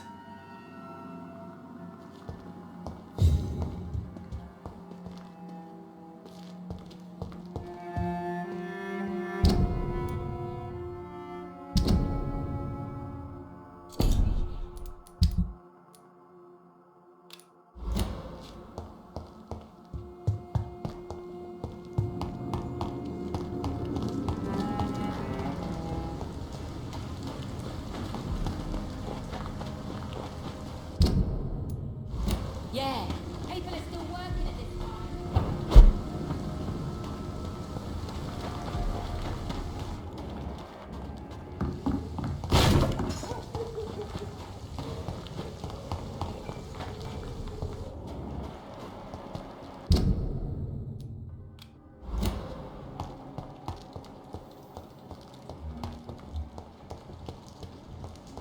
This could be the public house Giselle Paxton mentioned. I should investigate further. Don't have to start with the start, Mr. Means someone serious about keeping people out. But place to look.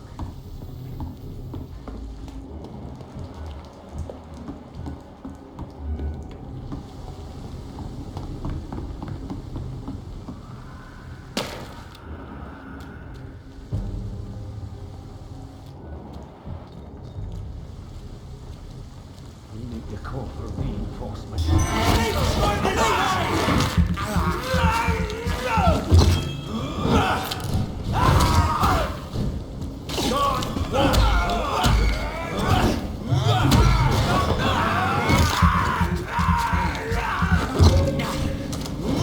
Shall prevail.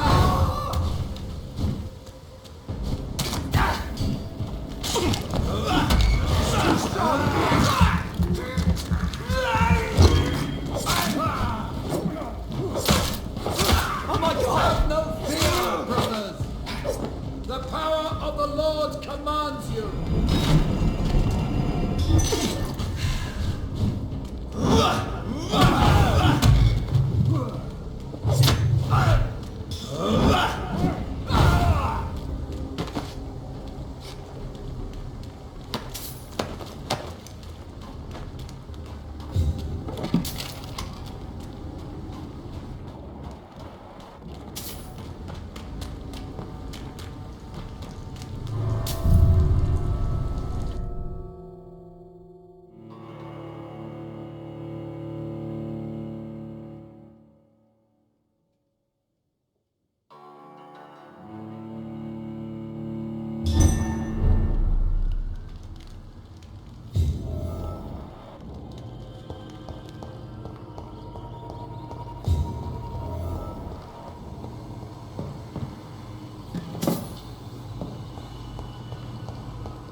It's locked, all right.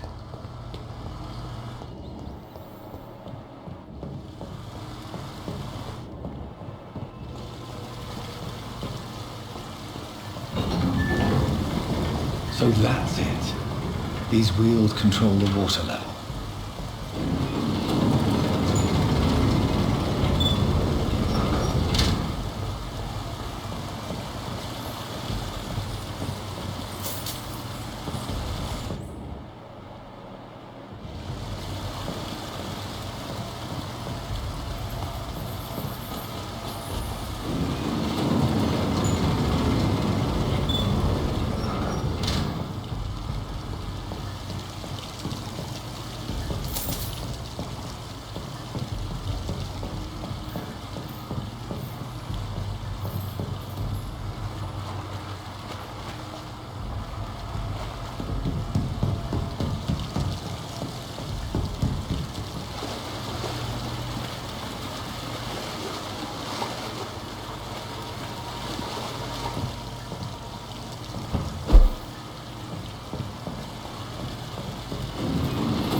I cannot enter.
That doesn't work.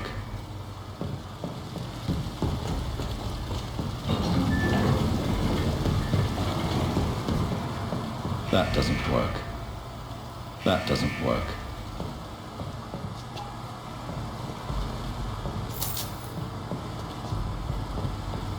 That doesn't work.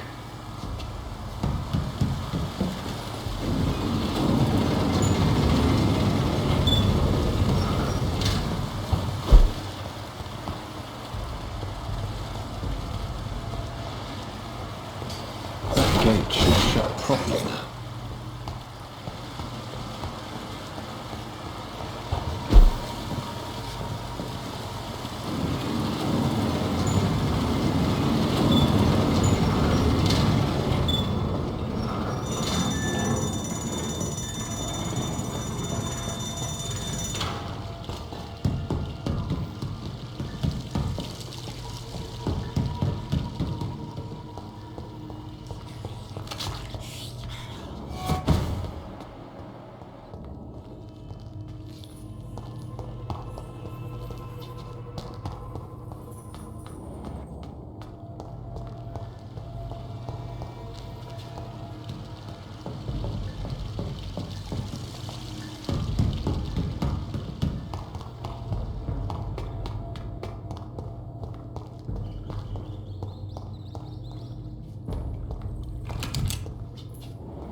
can't believe I'm doing this.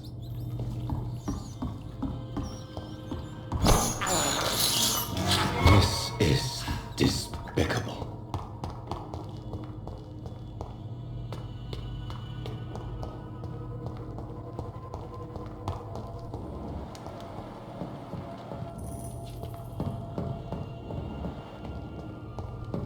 It's locked.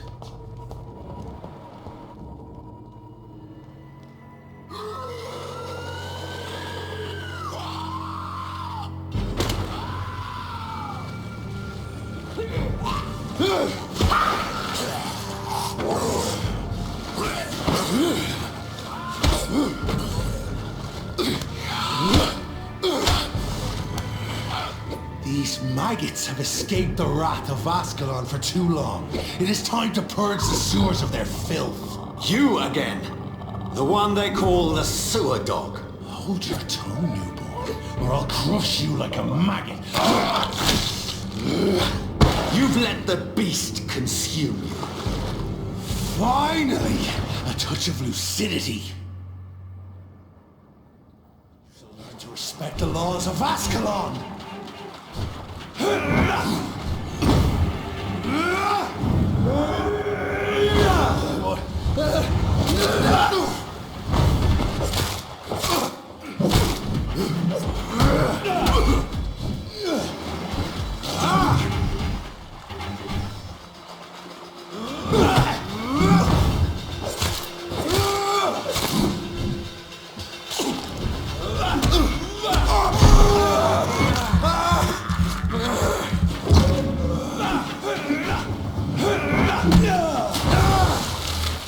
Once you've vanished, I'll slaughter these scalds while singing your name!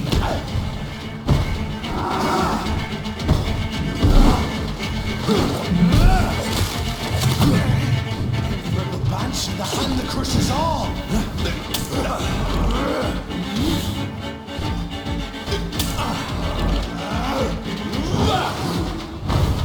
Foolish Ekon!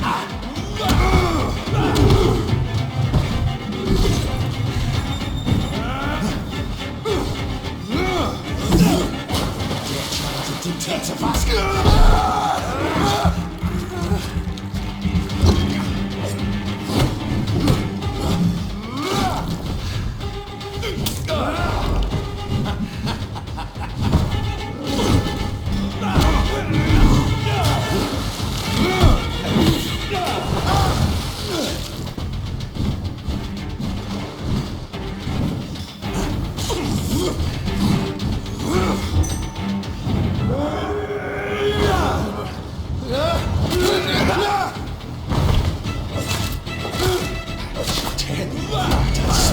blood to the pissing wells! Down, stay down. I shall crush you.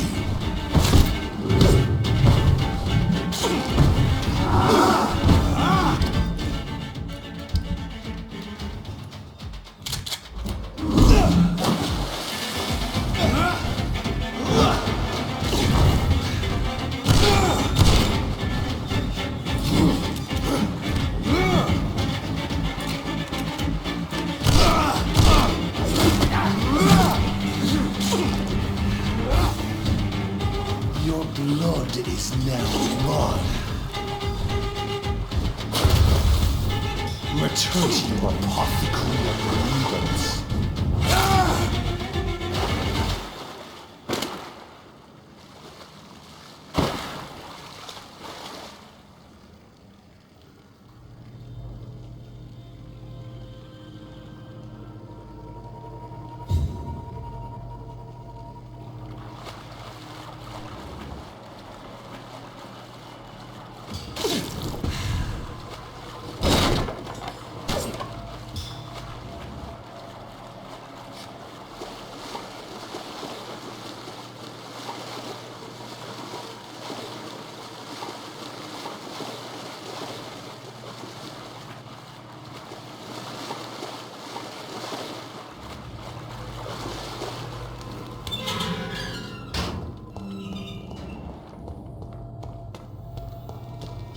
At least one skull escaped Virgil's wrath.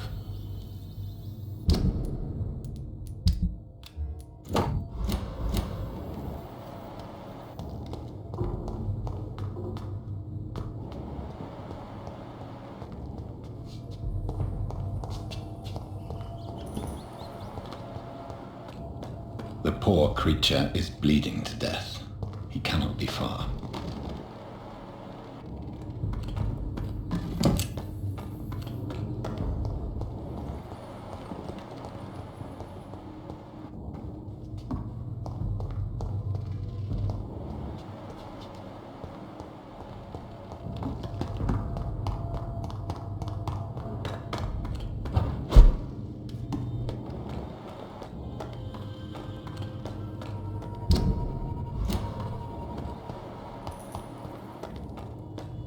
How could he have made it this far? There's blood everywhere.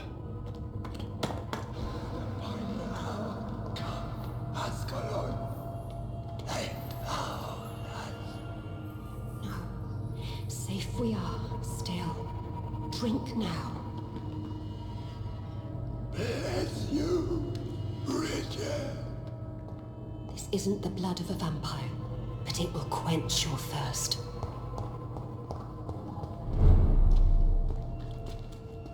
This is our domain, not yours. You've been warned. Wait, I saved you from this creature. That must count for something.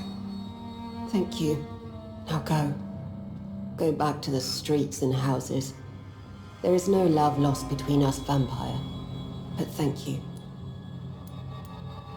Sean Hampton sent me here. I believe he wanted me to find you. Who are you? If you must know, they call me Old Bridget, and this shelter is where we live. I'm Jonathan Reed. I'm a newborn Ekon. I'm afraid I'm not sure what's going on. I shall not bend a knee, young Ekon, but I sense your pain. Ask, and I will afford you my attention. Why was that creature after you? Virgil is the blunt instrument of the Ascalon Club. His masters would see us dead or turned into slaves if they had their way. What the hell was that thing? He wasn't an Ekon or a Scow. They are known as Volkod, an ancient offshoot of immortals. Blood drives them, enrages them. What of this Ascalon Club? Vampire society's elite in the Empire. They make the rules and enforce their judgment upon us whom they see as lessers. So is it you that Sean Hampton sent me to find? Perhaps. The sad saint was always kind to us. He must trust you if he revealed our location.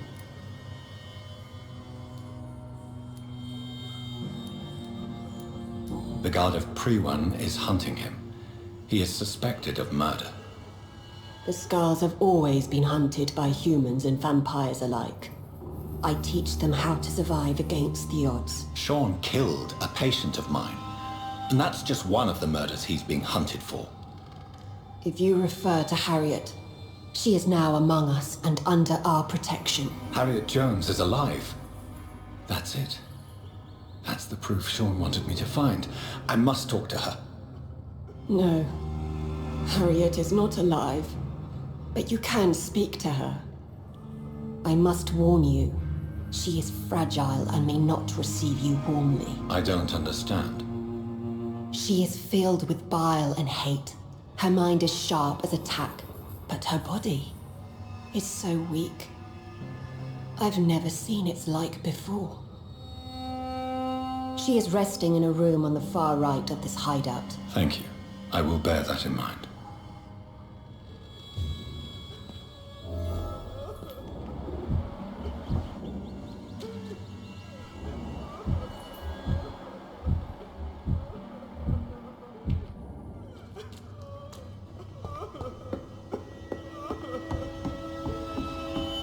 Old Bridget says you are one to trust.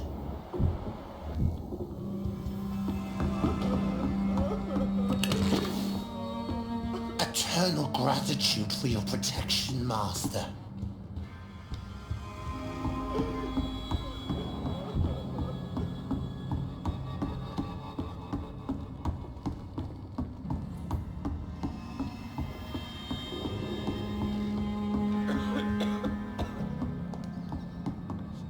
How is London?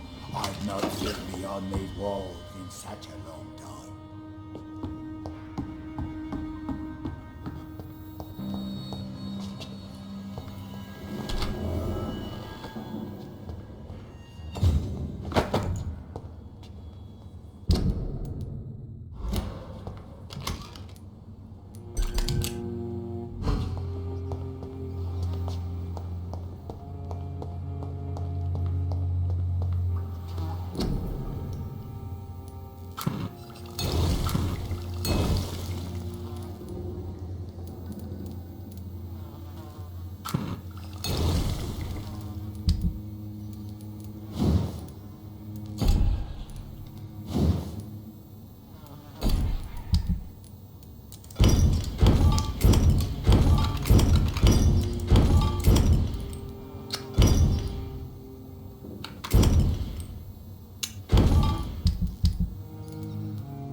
Hello, Harriet.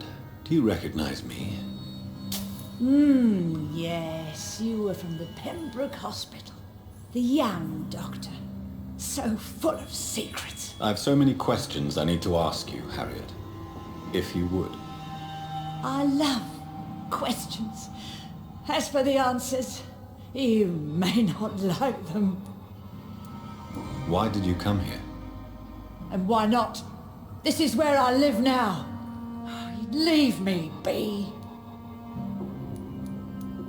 Will you respect old Bridget's wishes? Will you obey her? Bridget is kind. She only needs to keep me fed and I'll be good. So you desire to stay here? Yes, I'm with my own kind. Birds of a feather, so to speak. Poor Harriet. Always alone. Your room. The blood. What brought you to fake your death in such a gruesome fashion? To see if I would be mourned. Why flee with Sean Hampton? Oh, it's always a pleasure to see a saint fall to sin. But the coward still won't kill. Do you take pleasure in causing so much pain and sorrow? Nobody gave a damn about me. Not a tear shed. Poor Harriet. Always the discarded. How do you feel? I can't see. I can't move. Oh, my body's burning. I feel as if I'm dying over and over again. Have you tried to eat or drink something? People here tried to feed me. But I'm just not hungry. I don't have the strength. Does the pain ever stop? It is not pain I feel. It's like I can't stop feeling every inch of my body. But at the same time, each muscle and bone is the wrong place. I have a question of the utmost importance to ask. Will you answer? Questions, questions, questions. The good doctor, always searching for answers. Do you remember what you did after leaving the hospital? Did you kill anyone? First, a question from me. You answer first. Very well then. What do you want to know? Are you like me?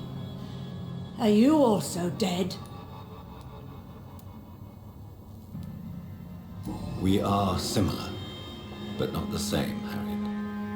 I like what I am. I truly do. I relish the pain that courses through me. I know you fled the hospital with Sean Hampton. Did you or Sean kill anyone in your flight? Anyone? Try and remember. I will not lie. I wanted blood, and I wanted revenge, and Sean pulled me from it, brought me here instead. But the shadows heard my prayers. The shadows killed that bastard. Who was that man? The one murdered in the street? He used to be my landlord. I lived here for many years before falling ill. Oh, he was an awful man. Disgusting and cruel. So cruel. You sought vengeance by your own hand, and someone else obliged you. Very convenient. Don't lie to me. I don't lie. I saw him near the docks, and rightly I wished him dead. And I am happy he is. It's true. But I didn't kill him. I was too tired. Shadows? Tell me what you saw. The shadows, they heard me and answered. Something in the deep darkness, quick, deadly. It asked me if I wanted revenge. I answered, yes. And these shadows, this presence, do you still hear it? Was it a vampire? Did Sean see it? It spoke only to me, and now it is silent, but it is born of hatred. And it will kill again. And it hates you, Doctor. Oh, it hates you. What makes you say that? It whispered your name, Dr. Reed. It wanted to know who you were and where you went. Questions about me? What did you say? Nothing, Doctor. I said nothing. There was nothing it didn't already know. Oh, I'm tired now. Let me rest.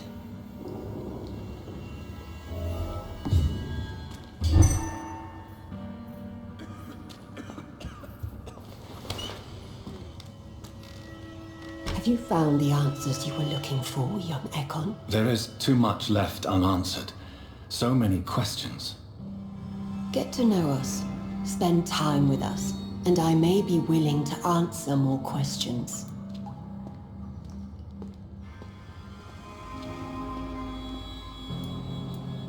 For how long have you been in hiding here? Skulls have been hiding under London since vampires first entered the city. Where did you hide before the sewers?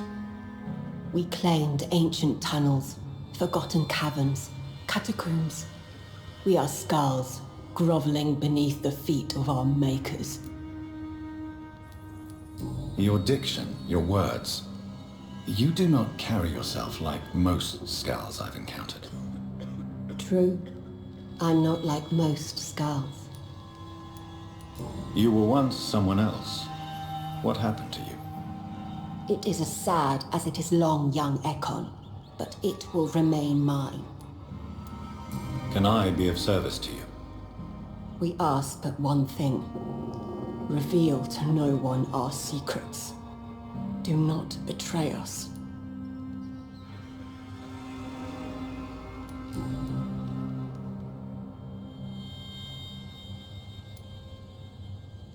Why do you live here, amongst filth and vermin?